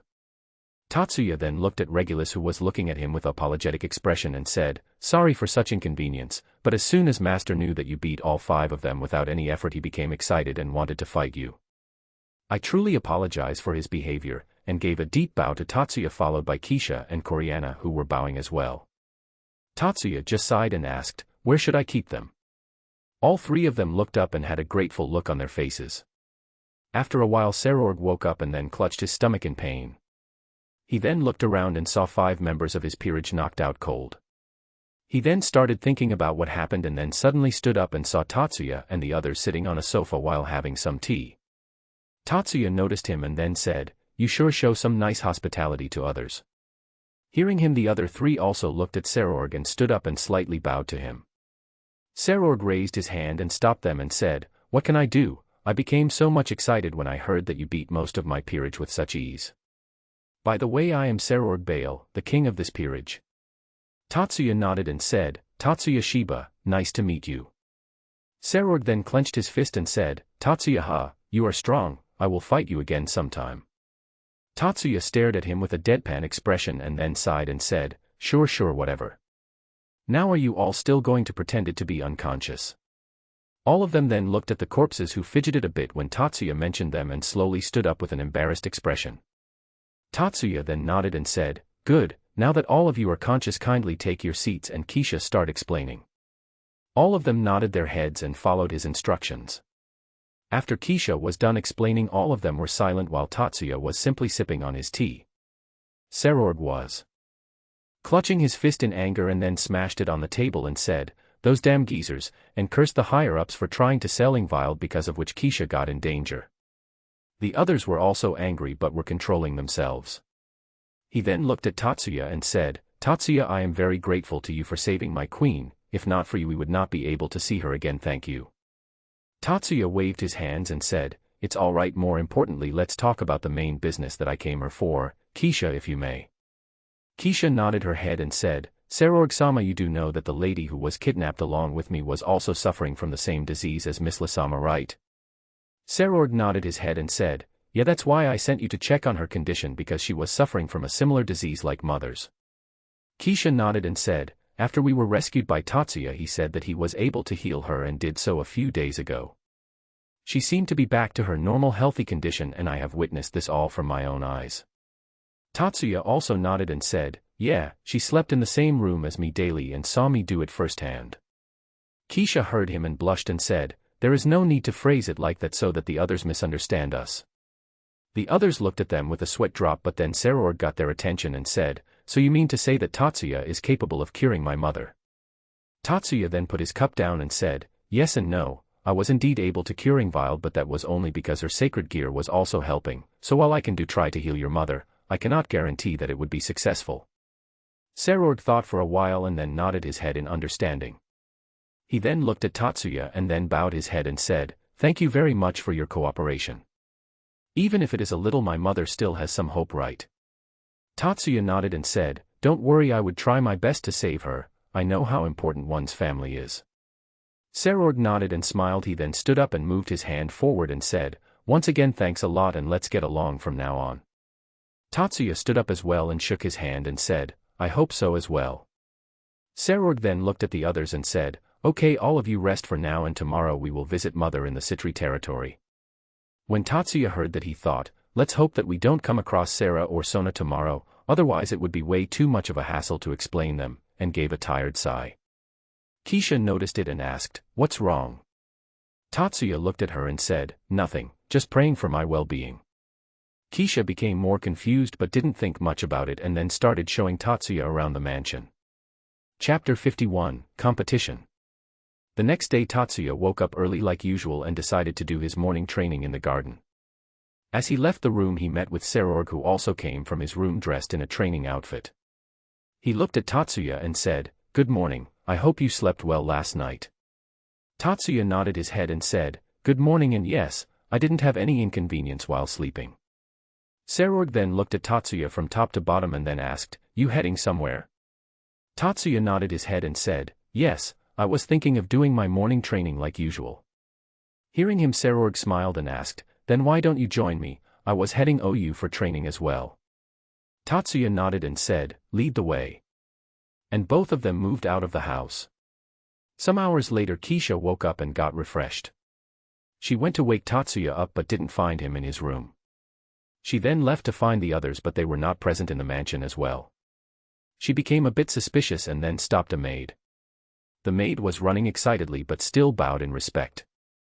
Keisha looked at the maid and asked, "Where are the others? Have you seen them?" The maid nodded and said, "Yes, all of them are out in the garden witnessing the match between Sorg-sama and Tatsuya-sama. Many maids and butlers are there as well cheering them. I was going there as well." Keisha nodded but was thinking, what exactly is going on, and immediately rushed outside. When she came out she noticed a huge crowd consisting of maids, butlers and the peerage members. She approached them and asked, "What is going on here?" Coriana looked at her and said, "Hey, good morning. As you can see, both of them are having a workout competition right now. That Tatsuya of yours is amazing, push-ups, sit-ups, weights, anything. He beat Sorg-sama in all of them. Right now they are having a race of 500 laps around the garden and he is still in lead. Geez, just how much stamina does that guy have?" Keisha looked towards the garden and saw a dust cloud following both of them. She looked at them in amazement and said, "Just what exactly happened to him?" Flashback. Tatsuya and Sorg were simply doing their morning training, but suddenly Sorg started increasing his pace. Seeing him, Tatsuya also increased his pace. Sorg looked at him with an arrogant expression and then again increased his pace, and just like that the process continued. Sorg then looked at Tatsuya while both of them were running at inhuman speeds and asked, "Say, Tatsuya, wanna have a competition right now?" Tatsuya looked at him and asked, "What sort of competition?" "Just a training competition, like who can do more sets, laps, or can lift more weights." Tatsuya looked at him for a while and thought, usually I would not get involved into these sort of things, but, he then smiled and thought, using my body while putting limiters on it and having this type of competition sound fun. He looked at Sorg with eagerness and said, "Okay, let's do it." Flashback end. Tatsuya looked at Sorg and said, "You know, Sorg, it has been a long time since I used my body this much." Sorg looked at him and asked, "So how does it feel?" Tatsuya smirked and said, "It feels great," and started running faster. Sorg looked at him with enthusiasm and said, "Not so fast, I am not done yet," and started catching up to him. Both of them then looked in front and saw Sorg's knights holding a ribbon marking the finish line and started running faster. The maids and butlers were cheering for both of them as they had placed some bets on them. Tatsuya looked at Sorg one last time and said, "Meet you at the finish line," and accelerated, making Sorg left in dust. Tatsuya soon crossed the finish line, making some of the servants cheer loudly while the others looking down dejectedly. Tatsuya soon stopped and sat on the ground. He was completely drenched in sweat and was breathing heavily, but still was feeling very happy right now. He has never experienced such kind of competition since he came to this world, and it was certainly a new experience for him. Suddenly he was covered by a person's shadow and he looked up, only to find Keisha looking at him. She passed him a bottle and asked, "You sure look like you are enjoying yourself here." Tatsuya caught the bottle and drank a large gulp of water from it. He then looked at Keisha and said, "I sure am.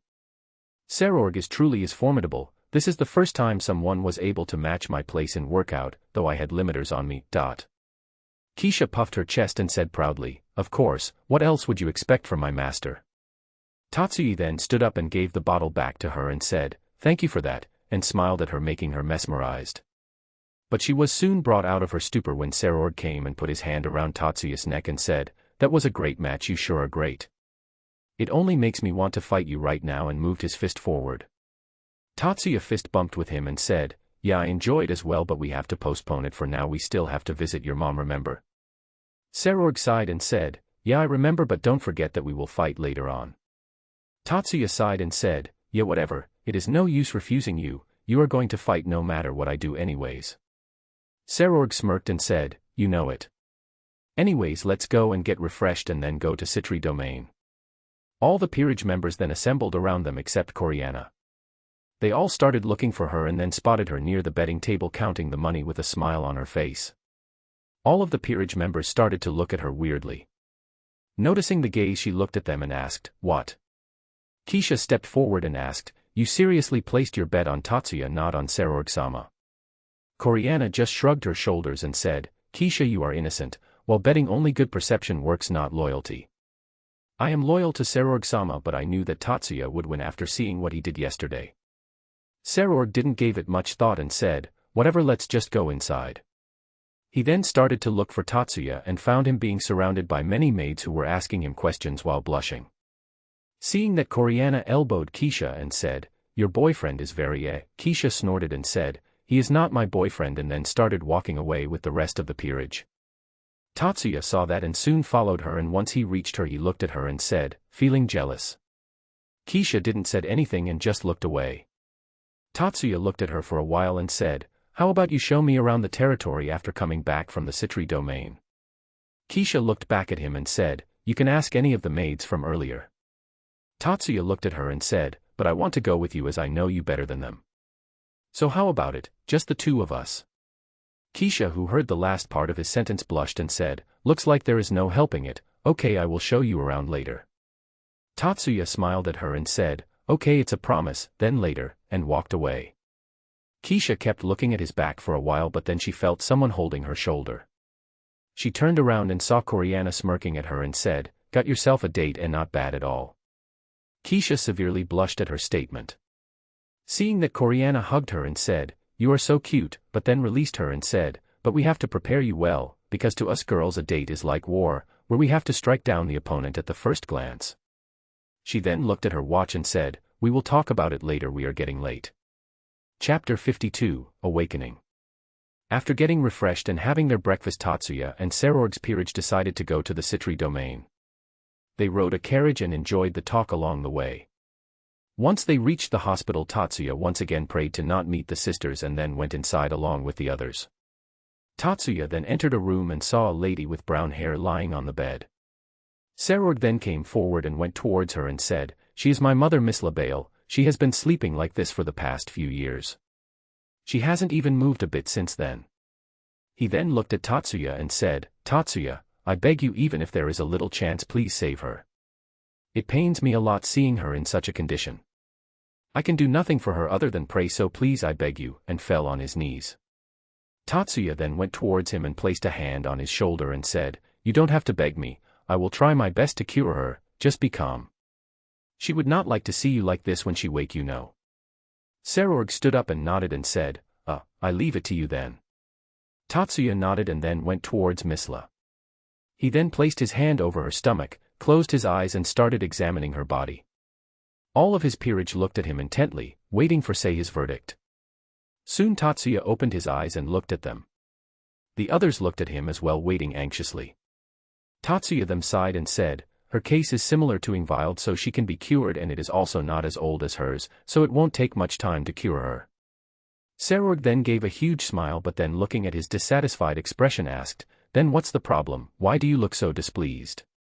Tatsuya looked at him and said, "There is no problem there, it's just that I have to again sit for hours to cure her, it would be very boring."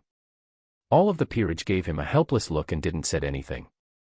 Tatsuya then sighed and said, "That's it then, so if any one of you has something to do then feel free to do so," and then started curing her. He then looked at Sorg and said, "Oh, by the way, before I forget, get me a few things first." Sorg nodded and said, "Sure, Keisha, make a list and ask someone to bring them as soon as possible."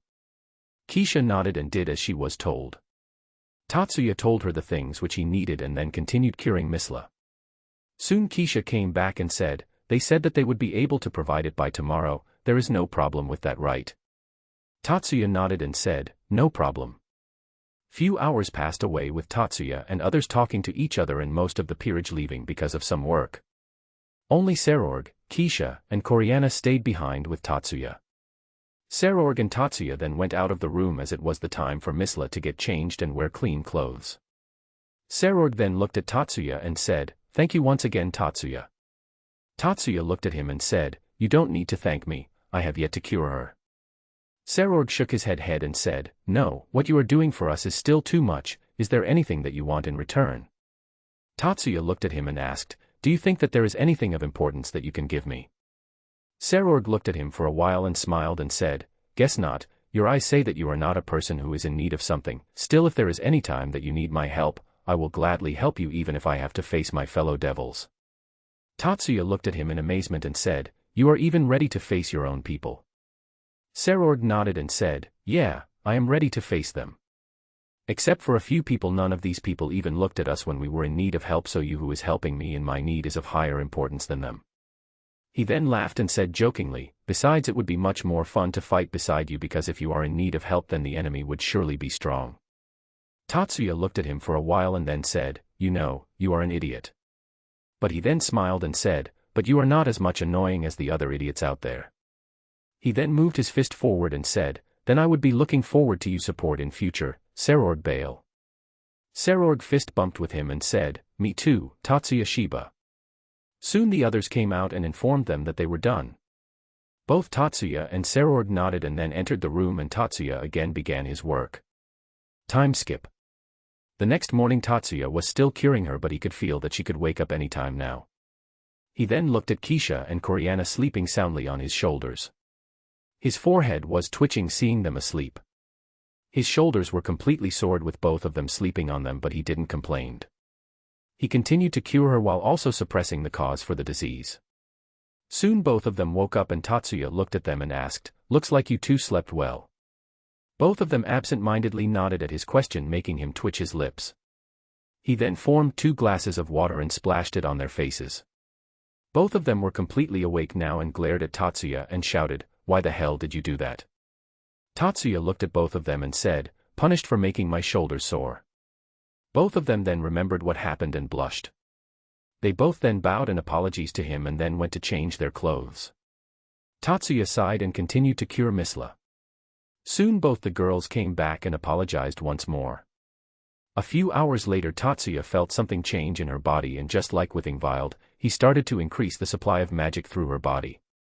Keisha and Coriana also got alert by this and started looking at him intently. An hour or so later Misla slowly opened her eyes. Seeing her open her eyes, both the girls started crying silently and Tatsuya too gave a sigh of relief. Soon Misla gained more control over her body and started looking around. She looked around the room and saw Tatsuya and the girls present in the room. Tatsuya helped her sit up and asked, "Are you feeling well? Are you feeling uncomfortable somewhere?" Misla shook her head and said, "No, I am fine, but who might you be?" Tatsuya looked at her and said, "Oh, where are my manners? Let me introduce myself. I am Tatsuya Shiba, a human. I am Sorg's friend who came here to cure you, Misla-san." As soon as she heard Sorg's name her eyes widened and she said, "Era, so you are Sorg's friend, where is he? Can I see him?"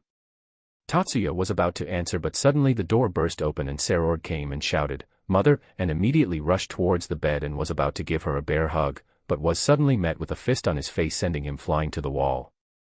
Tatsuya looked at him and shouted, "She has just woken up, don't cause such disturbance here. You were about to crush her right now." Seeing her son fly away, Misla looked at Tatsuya with widened eyes.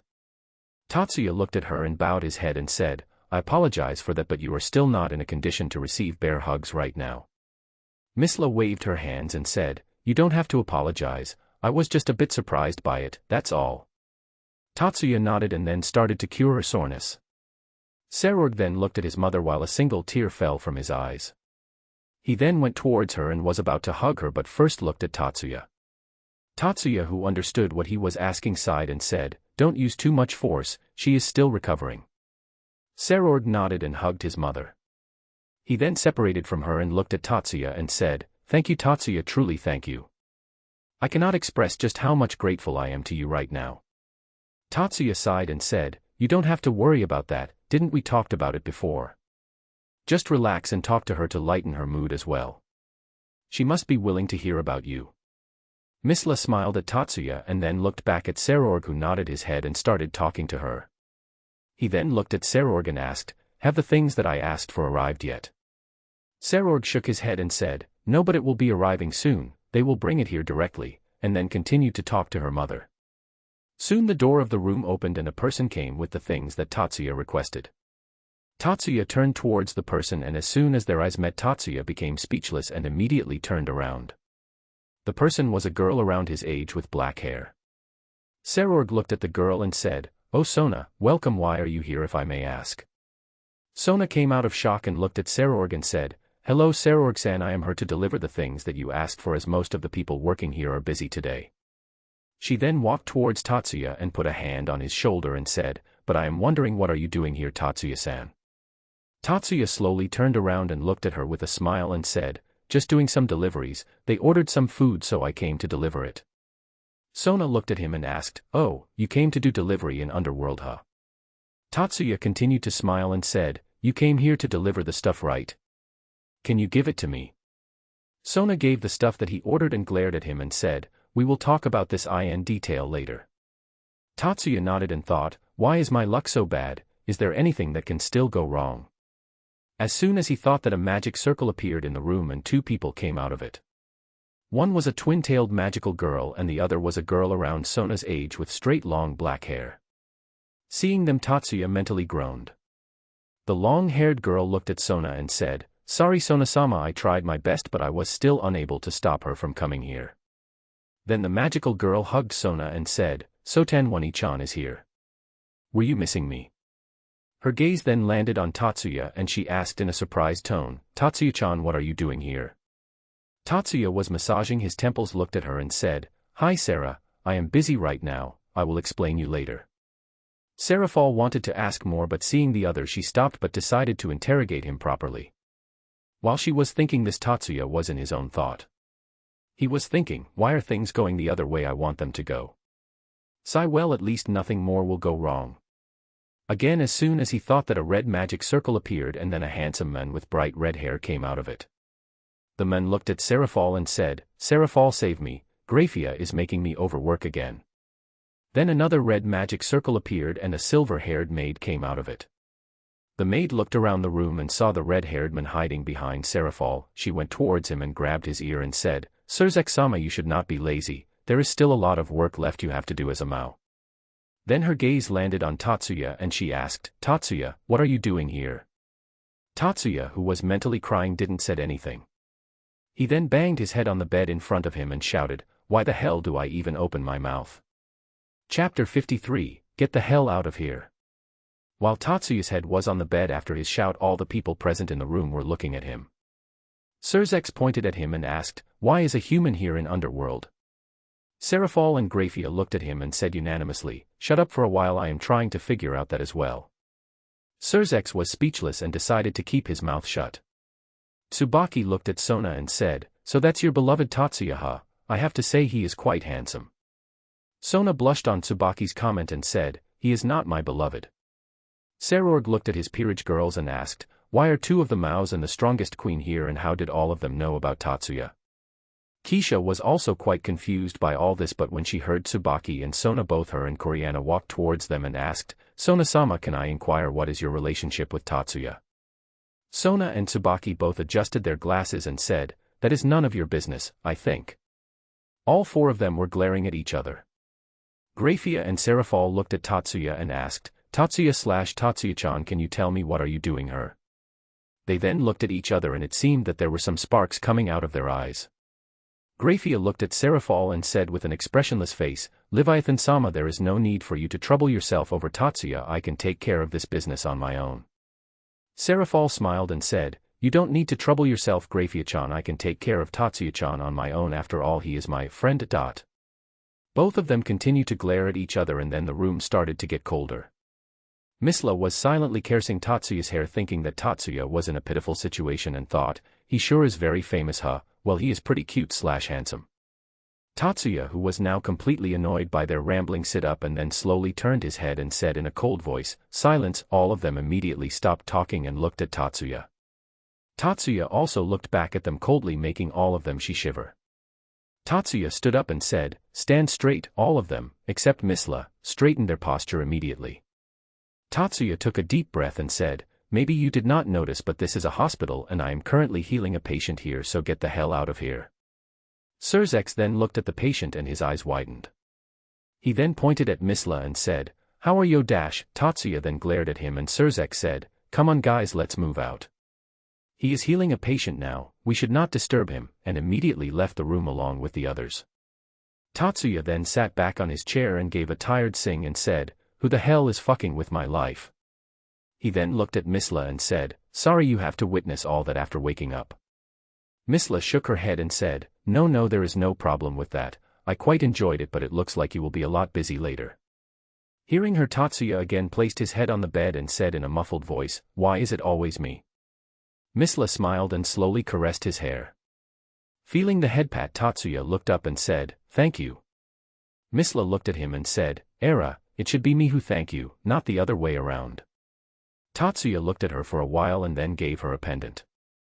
Misla looked at the pendant and then pointed at herself and said, for me. Tatsuya nodded and said, it has some of my magic stored, it will suppress the cause for the disease and in a few years you would be back to normal, but until then you have to wear it all the time, otherwise you may suffer from the disease again. Tatsuya said that and yawned. Misla looked at him and asked, feeling sleepy? Tatsuya rubbed his eyes and said, yes, I didn't catch a wink of sleep last night because of two idiots. Suddenly outside both Keisha and Koreana sneezed. Misla chuckled and said, Era, then why don't you sleep for a while? Tatsuya shook his head and said, no, it would be rude of me. Misla smiled and said, but I don't have any problems with it and it would be troublesome if the one who cured me is himself not well. Tatsuya wanted to reject her, but seeing her expression which said, you have to sleep no matter what. Tatsuya gave a tired sigh and said, then I thank you for letting me sleep here, and placed his head on the bed while still sitting on the chair. Misla looked at him and said, you can sleep on the bed, you know. Tatsuya rejected her and said, No, this is good enough for me, and besides, if others came back and see me sleeping beside you, there would be a bloodbath here. Misla thought for a while and then nodded her head. She then placed her hand on his head and started stroking his hair. Tatsuya, who was now receiving the head pat, thought, now I know why those girls like this, it is very relaxing, and drifted off to sleep. Meanwhile outside, Sorg and Sorg were sitting together and Sorg was sipping on coffee. Sorg looked at Sorg in worry and asked, Sorg-sama, is it alright to let them be free right now? Sorg sat back in a more comfortable position and said, as long as I am free from work it doesn't matter to me, besides do you have the guts to intervene them? Sorg looked at the scene in front of him and gulped. The four younger girls were having a fight with each other while being in their respective teams, and Grafia was having a fight with Serafal. The whole area was either covered in ice or craters, making it look like a war zone. Sorg looked at Sorg and asked, can I have a cup as well? Sorg looked at him with a smile and said, here, and passed him a cup. Chapter 54, Simple My Ass. Sorg and the others later came inside Misla's ward. There was still some hostility among the girls, but they still decided to bear it for now. They all wanted to ask him some questions, but when they saw him asleep they stopped. Sorg, who didn't catch the wind, was about to wake Tatsuya up, but as he was about to place his hand on him, his hand was grabbed by both Grafia and Serafal, who gave him a cold glare. Seeing the glare, he immediately stopped and stood back and thought, who the hell thinks that a Mao is not scared of other devils? They then started to talk to Misla, who just woke up, and asked her about her condition. Sorg then noticed the pendant and asked, Mother, where did you get that pendant from? Misla took the pendant in her hand and caressed it and said, Tatsuya gave it to me. When she said that, every girl in the room except Tsubaki looked at the pendant and then at Tatsuya. Misla chuckled and said, he said that this pendant have some of his magic power and help it suppress the cause for my disease. Their gazes then softened a bit and they then looked at the pendant curiously. Sorg then looked at her mother and asked, does that mean that you are not healed yet? Misla smiled at her son and said, yes, but Tatsuya said that I would be in perfect condition in a few years, but until then I have to wear it at all times. Sorg sighed in relief and then looked at Tatsuya and said, he really is amazing, able to cure a disease which even the best doctors and healers among the devils cannot heal in just a couple of days. Just what the hell is he? All of them nodded and then start their talk again. Later, Tatsuya woke up and rubbed his eyes, and after he was completely conscious he looked around and saw all of them present in the room.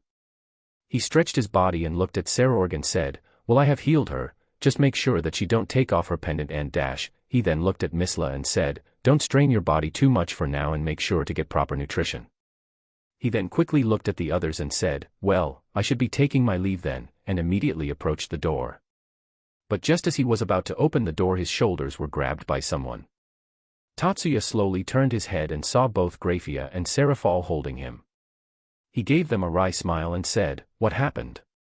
Both of them continued to stare at him and said, you are going to answer some questions first. Sorg looked at him and thought, looks like I will get some time spared because of him in future, and smiled. Sorg looked at him and asked, why are you smiling, my lord? Sorg looked at him and said, just picturing my beautiful future, that's all. Sorg became confused and didn't say anything further. Tatsuya then sat on a chair surrounded by all of them. He looked at all of them once more and then sighed. He regained his neutral expression and said, there is no helping it, go ahead and ask what you want, but dash. They all suddenly felt some pressure on them, making those who doesn't know about his powers widen their eyes. Tatsuya looked at them coldly and said, make sure that this conversation doesn't leave this room. All of them nodded their heads, but Sorg spoke, can we at least inform these things to the higher-ups? Tatsuya thought for a while and said, only the Maos. Sorg nodded his head in approval. Serafal then looked at Tatsuya and asked, Tatsuya-chan, since when were you a part of supernatural world? Tatsuya looked at her and said, since before we met. Grafia, Serafal, and Sona had a complicated expression on their face. Serafal then looked at Tatsuya more intently and asked, then why didn't you inform me earlier, don't you trust me? Tatsuya looked at her expressionlessly and said, you didn't ask, and besides, you are not in a position to accuse me as none of you told me about you being a devil. All three of them looked down and didn't say anything. Tatsuya sighed and said, and if I told you earlier you would be pestering me day and night to join your peerage, that would be very annoying. Serafal looked at him and pointed her finger and said, hey, I am not annoying at all. When she said that, all of them looked at her with a deadpan expression. Seeing everyone looking at her like that, she hugged Sona and said, "Soten, they are being mean to Wani-chan." Sona tried to push her away and said, "Wani-sama, stay away, you are embarrassing me." Grafia then looked at Tatsuya and said, "Ignoring all this nonsense, I would also like to ask about your powers and how you are acquainted with Sorg-sama." When Tatsuya heard the question, his gaze intensified at the mouths, making them shudder. He then said, "Regarding that, I would like to ask something first." He then intertwined his fingers and placed his head on it and said, "You mouse must be aware of a devil named Ingviled Leviathan, right?" Hearing the name Leviathan, all of them except Sorg's peerage became tensed. Serafal nodded her head and said, "Yes, I know about her. She was a patient suffering from the same disease as Miss Lisan, but went missing about a week ago. Do you have some information about her?" Tatsuya looked amused and said, "Missing, you say? That's quite different from what I know." This time Sorg came forward and asked, "Then do you care to tell us about that?" Tatsuya looked at him for a while and said, "According to my information, she was kidnapped and was sent to the human world in order to be sold." When the devils heard this, they became shocked and Sorg's peerage were angry again. Tatsuya then continued, "But what I find interesting here is how can you devils not employ any guards or set cameras around her room, when you all know that the old Mao faction can come here to take her away? Don't you all find it amusing?" He then stood up and walked towards the Maos and said, "It's just like someone has done this on purpose, and the only ones I can think of who have such authority are the people who govern the Devil Society." He then stopped beside the Maos and said coldly, "You didn't play any part in this incident, right?" and imposed pressure on them. Hearing his cold voice and feeling the pressure surrounding them, both Sorg and Serafal started sweating. Both of them were looking at Tatsuya in fear but were still admiring his power. The others were looking at them with a confused expression, but Grafia, who was experienced with such situations, was shocked. When she saw the Mao sweating bullets in Tatsuya's presence, she was sure that Tatsuya was imposing pressure on them. She wanted to help them but didn't, as she also wanted to know whether those two take part in the kidnapping incident because she belonged to the old Mao faction as well. Serafal then looked at Tatsuya and said, "I swear, Tatsuya-chan, I have no idea about such a thing. I only came to know about the kidnapping just now." Tatsuya used his telepathy in her thoughts and confirmed that she was telling the truth and removed the pressure from her. As soon as the pressure was released, Serafal fell on her knees, breathing heavily. Seeing her like that, all of them got shocked and Sona immediately went to her aid. Tatsuya then looked at Sorg and asked, "And what about you, Mr. Red Hair?" Sorg gulped his saliva and said, "I swear as well, I have no knowledge about such an incident." Tatsuya again used his telepathy and after confirming, he removed the pressure from him as well, but Sorg didn't fell on his knees, he was just breathing heavily and was looking at Tatsuya as if he was a monster. Tatsuya didn't cared about him and began thinking, "So it's neither of them, huh? Then it must be either the other two or someone from the council, most probably the councilman. Looks like I have to do some thorough investigation." Tatsuya soon snapped out and looked at the devils and said, "Oh, I do hope that you don't take it to your heart. I am sort of protective about my family." They all nodded at him, but then Sorg looked at him and said, "Wait, does that mean that she is with you right now?" Tatsuya nodded and looked at Keisha and said, "Keisha, if you may." Keisha nodded and started explaining them about the incident. After she was done explaining, all the devil were silent. Sorg then looked at Tatsuya and bowed his head and said, "Tatsuya, I would like to apologize for all the troubles we have caused you, if there is anything that we could do for you." Tatsuya then waved his hand and said, "I don't want anything, just make sure that you keep your mouth shut." They all nodded and then Sona looked at him and said, "Tatsuya, there is something that I would like to ask." Tatsuya looked at her and nodded. Sona nodded her head and said, "What powers do you have, and most importantly, what are you?"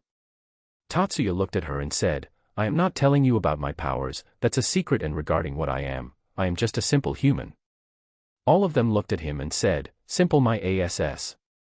Tatsuya was taken aback by them and said, "Hey, that's very rude of you." Serafal looked at him and said, "There is no way you are simple at all. You can cure an almost incurable disease, make two mouths sweat under you pressure, and hide you presence to the point where we cannot even detect it. What part of you is simple?" When she said that, the others nodded their head in approval. Tatsuya's lips twitched on seeing their actions, but he didn't think about it too much and sighed. He then stood up and said, "Whatever, I should go back now, it's already late." But as he said that, both Keisha and Sona came in front of him and said, "Wait." But Tatsuya didn't wait it and said, "Sorry, but we will talk later," and teleported away. Both Sona and Keisha looked at the empty space in front of them and thought, I wanted to ask him what is his relationship with her. Well, whatever, I will deal with it later. As Tatsuya appeared in his room, he sighed and said, why do I feel like I just dodged a bullet? Chapter 55, Meeting the Crow. After coming back home, he was bombarded with questions from all the girls and he had to sit for hours to answer all of their questions. He even informed them about his confrontation with Sona and the others about his identity being revealed to them.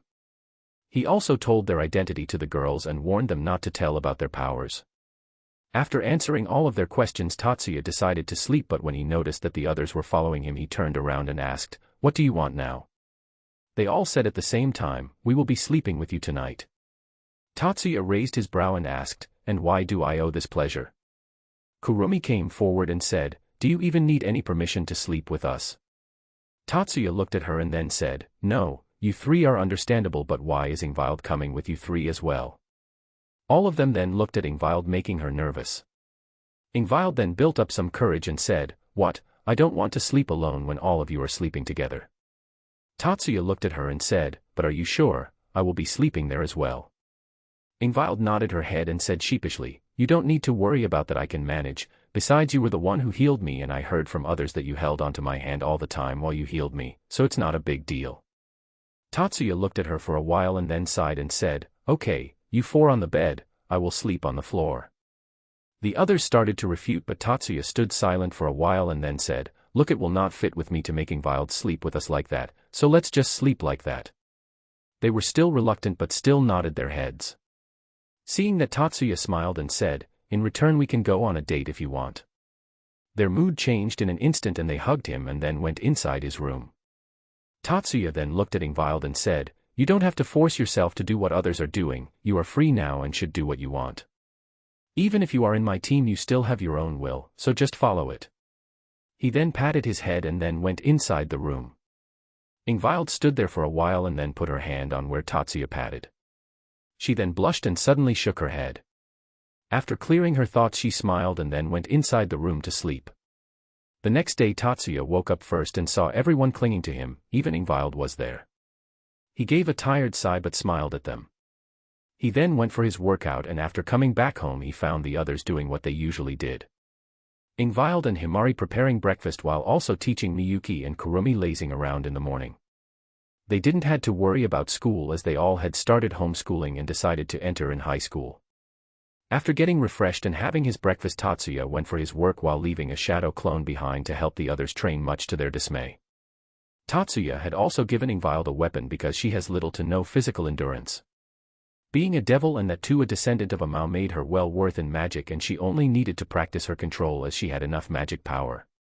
Tatsuya had given her an extensible lightning whip, Lucy's whip from Fairy Tail. The whip also have the ability to absorb any lightning or thunder attacks and use it against the opponents. It was a good match for her as when combined with her water magic it would be very effective. It was good for both mid-range and long-range enemies. It was also very versatile as it can be hardened to form a rod or spear as well. For close range she was being taught different martial arts. Tatsuya didn't work for 2 days, so he decided to work till the time the restaurant closes. After working till late in the evening, Tatsuya was about to close the gate, but when he came out he met 2 people there, one man with black and blonde hair and one boy close to his age with silver hair. Tatsuya looked at the boy and said, "Oh, if it isn't my dear friend Valy, what are you doing here?" Valy looked at him and suddenly rage took over him and he grabbed his collar and said, "You, what the hell did you write in that letter of yours?" Tatsuya didn't said anything and smacked his head, making his face plastered in the ground. He then looked at the men and said, "And you must be Azazel, Valy's parent, right?" Azazel had a sweat drop seeing Valy on the ground, but he then looked at Tatsuya and said, "Yeah, I am Azazel, nice to meet you." Tatsuya looked at him and bowed and said, Sorry, where are my manners? I am Tatsuya Shiba, Valy's friend. I am the one who wrote that letter to you." Azazel nodded and then looked at the restaurant and said, "Anyways, is this place about to close? We decided to use the coupon today, but it looks like we are a bit late." Tatsuya looked at him and said, "Well, I was about to close, but since Valy is a dear friend of mine, do come in." He then took Valy's hand and started dragging him. Azazel was again speechless but simply followed him. He sat on the counter and Tatsuya made Valy sit on one as well. He then took a bucket with of water and splashed it on him, making him wake up. Valy was completely drenched and his eyes were covered with his wet hair. Tatsuya then moved his hair a bit to see his open eyes and said with a nod, "Looks like you have woken up." He then placed a menu in front of him and said, "Now tell me, what do you want to eat, my dear friend?" Valy groaned when he heard him. He then took the menu and then looked at Azazel and asked, "I can order anything, right?" Azazel looked at him and gave a thumbs up. Valy looked at Tatsuya and said, "Bring me the most expensive dish, with the most expensive non-alcoholic drink, with the most expensive dessert then." When Azazel heard him, he choked on the water he was drinking and glared at Valy. Valy looked back at him and said, with a smug, "You said that I can order anything." Azazel sighed and then looked at Tatsuya and said, "Bring me the same as him, just with the best alcohol that you have." Tatsuya then looked at him and said, "You sure about that? We have some good quality stuff, but can you handle it?" Azazel looked at him with a smirk and said, "Bring it on, kid, you are 1,000 years too young to challenge me." Tatsuya wrote their orders and said, "Wait for a while." He started walking away but then turned to Valy and asked, "Do you want a towel to dry yourself up?" Valy shook his head and said, "No need," and then used his magic to dry himself. Seeing Valy use magic in front of a human, Azazel was about to reprimand him, but Tatsuya looked at him and said, "I already know, you don't have to worry, fallen angel-san," and then went in the kitchen. Azazel was stupefied by the sudden development and then looked at Valy for answers. Valy looked at him and said, "What, do you think that a normal human has the power to beat me to shit? It must be obviously clear to someone with your experience that he belongs to the supernatural world." Azazel was about to say something but then stood silent at Valy's reasoning. He then looked at Valy and asked, "How strong is he?" Valy turned serious and clenched his fist and said, "He wiped the floor with me without even a scratch on his body, that's strong." Azazel's eyes widened at his answer. He then thought for a while and asked, "Does he possess a sacred gear?" Valy thought for a while and then said, "I don't know, but he was able to copy my divine dividing, even the balance breaker. It was a perfect copy of my armor." When Azazel heard this, his throat went dry and then many possibilities started to run through his mind. He then turned serious and asked, "Is he a threat to us?" Valy was about to answer but then a voice was heard which said, "As long as you don't stand in my way, I will not do anything to you." He placed their food on their table and said, "But be on my bad side and I can't promise that you will live long." He said that with a smile but still released his pressure on them. Both Valy and Azazel were shocked and quickly nodded their heads. Tatsuya smiled and released the pressure and said, "Good then, if all that is over, let's have our dinner then," and placed his own plate on the table. Both Valy and Azazel were looking at him weirdly but then they smelled the aroma coming from the food. They forgot all about the previous conversation and started devouring their meals. All three of them talked to each other while eating, making all of them to ease their tension. Azazel even offered Tatsuya to join Grigori but Tatsuya simply declined, saying that he will not work under others. After having their meal, Valy and Tatsuya were looking at a passed-out Azazel who was mumbling something about his bedtime adventures. Tatsuya grabbed him by his hair and looked at his wasted face and said, "I told him that he would not be able to take it," and released him, making his face crash on the table with a bang sound. He then used his magic to clean up and said, "Now pay up." Valy simply took out Azazel's wallet and gave him the money and said, "Keep the change." Tatsuya looked at the money and asked, "What about the discount coupon?" Valy smirked and said, "Let's just say that I forgot about it. It would be a sight to see his reaction in the morning." Tatsuya smirked as well and said, "Make sure to send me a video as well." Valy nodded and teleported back with Azazel. At the same time, inside Azazel's dream, Azazel was having his fun inside his dream but then he suddenly sneezed. The woman looked at him and asked, "What happened?" Azazel thought for a while and said, "Looks like something bad is about to happen to me." "Oh well, whatever," and continued his fun. Chapter 56, Bad to Worse. After the meeting with Azazel, Tatsuya and the others have started to train once again, as now their presence is known in the supernatural world. Tatsuya has now made their regime even more intense, making them more tired than usual, but the girls didn't complain. Miyuki and Himari were now used to it, and Ingvile didn't complain as she knew that right now she was the weakest link of the team. She was more determined than the others, and the fact that she was a descendant of the original Mao made her progress at a rapid pace. She is now at high class level, much to the surprise of the others. She now actively take part in spars against Miyuki and Kurumi and even fighting toe-to-toe with them. Her control over her whip has grown to the point that she is able to handle any enemy under a 100-meter radius. She also uses it as a rod or spear as advised and demonstrated by Tatsuya. Her magic control has grown as well. Now she is able to manipulate countless snakes made of water and also able to form a barrier of water for protection. Tatsuya has also started teaching her a bit of lightning magic so as to complement her water magic and whip. Ki manipulation and chakra control was also something Tatsuya started to teach her in order to make her body stronger and teach her how to fly without her wings. She also learned to strengthen her body using both ki and chakra. She can also use ki blasts, but they were nowhere as strong as Tatsuya's. At most hers can crush a giant boulder. During all this timing, Wild Bas also started to show her affection towards Tatsuya but is not as bold as the other members of the Shiba house. Tatsuya, who has indeed noticed these things, does not try to remain aloof like most anime protagonists and actively receive and show affection to her and others. Not many changes were there among the others.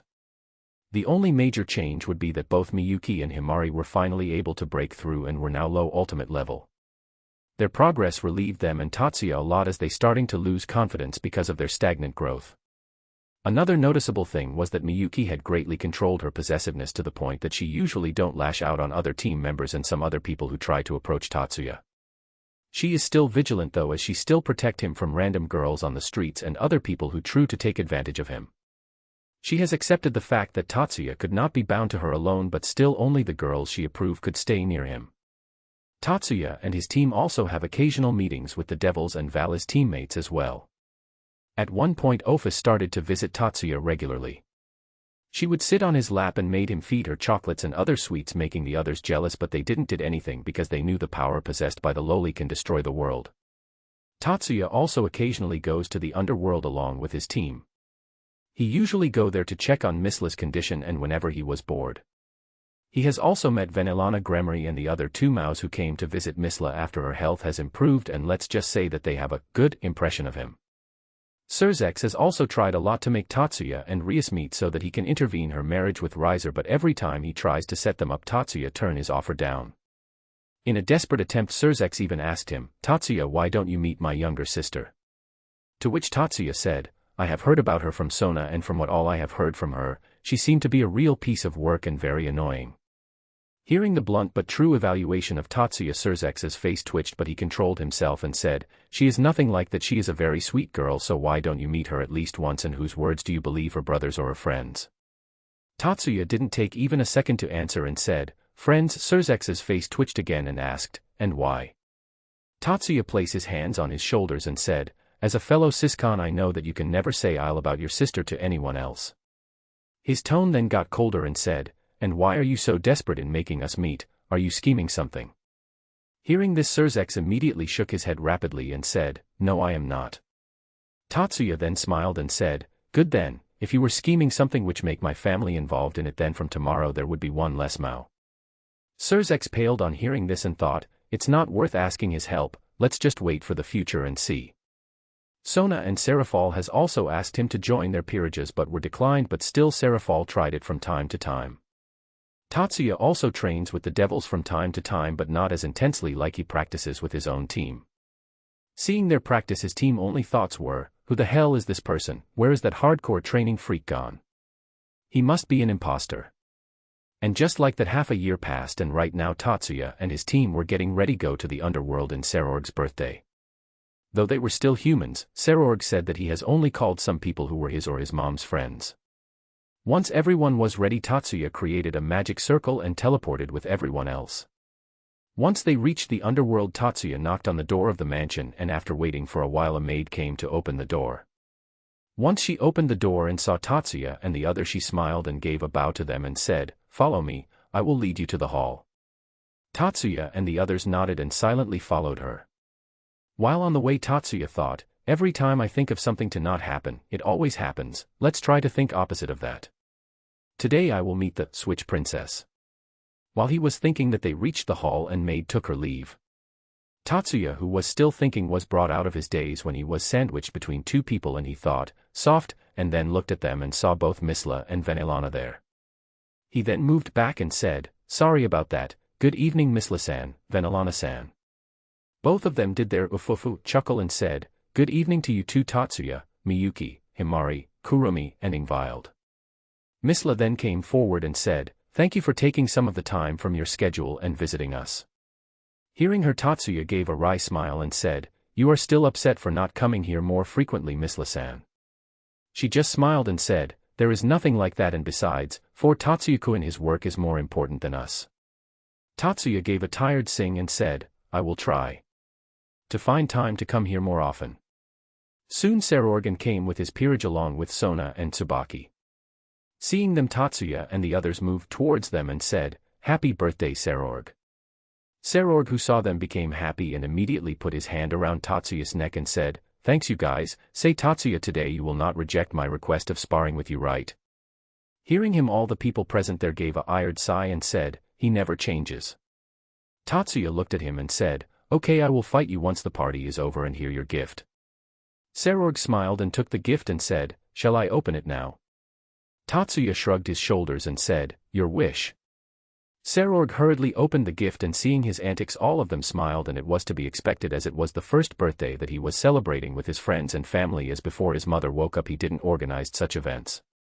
Once the box was opened, there were different bands present in the box. All of them looked at the bands intently, and Tatsuya said, "Those are some training band which can help you in training. You can change their gravity according to your will without affecting your whole body weight. You can change the gravity up to 10 times the gravity of Earth. I use similar bands as well, though mine can increase the gravity up to 500 times that of Earth." Sorg's eyes were now shining on seeing the band, and he bear hugged Tatsuya and said, "This is the best gift ever." Tatsuya, who was being crushed by the HIG, sighed but smiled later and said, "I am glad that you liked it." Tatsuya then heard Sona and Vanillana talking. Sona looked at Vanillana and asked, "Oba-san, is Rias not coming?" Vanillana gave a sad smile and said, "Sorry Sona dear, she had a fever, so she is unable to visit today." Sona gave an understanding nod and thought, "Great. Now she won't learn about Tatsuya. I was kinda worried about their meeting, but it seems like that it will not happen anytime soon." Tatsuya, who heard this, thought, hoo. My plan worked, I don't have to worry about Enit dash. Just as he was about to continue thinking, a bright orange magic circle formed in the room with fire coming from it. Seeing the circle, all of them looked at each other, and Tatsuya thought, why does my situation changed from bad to worse? Chapter 57, ORA. The circle continued to glow for some time, and after a while the flames dispersed and 3 people stood there. One was a beautiful woman with blonde hair and blue eyes, another small girl who looked like her daughter with similar features but her hair were done in form of drills, and finally a man with similar blonde hair and a handsome face. Misla came forward and bowed a bit and said, "Greetings Phoenix, and I am very grateful that you decided to grace us with your presence." The woman also came forward and said with a smile, "Don't be too stiff, Misla, you can just call me by my name, my friend." Misla also smiled and said, "As you wish, Jessica." Jessica then came closer to Misla and hugged her and said, "I am glad that you were able to recover. How is your health now?" Misla separated from the HIG and said, "I have been quite good, thanks for your kindness." The women then went to the side to talk to one another, and both the boy and the girl went towards Tatsuya and the others. The girl then came forward and gave a polite bow to the others and said, "Nice to meet you, I am Ravel Phoenix from the House of Phoenix, and the one beside me is my brother Riser Phoenix." Riser looked at the others with his hands in his pockets and nodded his head, but then his sight fell on Tatsuya. Tatsuya also looked back at him and then looked away. Riser then pointed his finger at Tatsuya and asked, "What is a human doing here?" Hearing his question, Ravel also looked at him curious.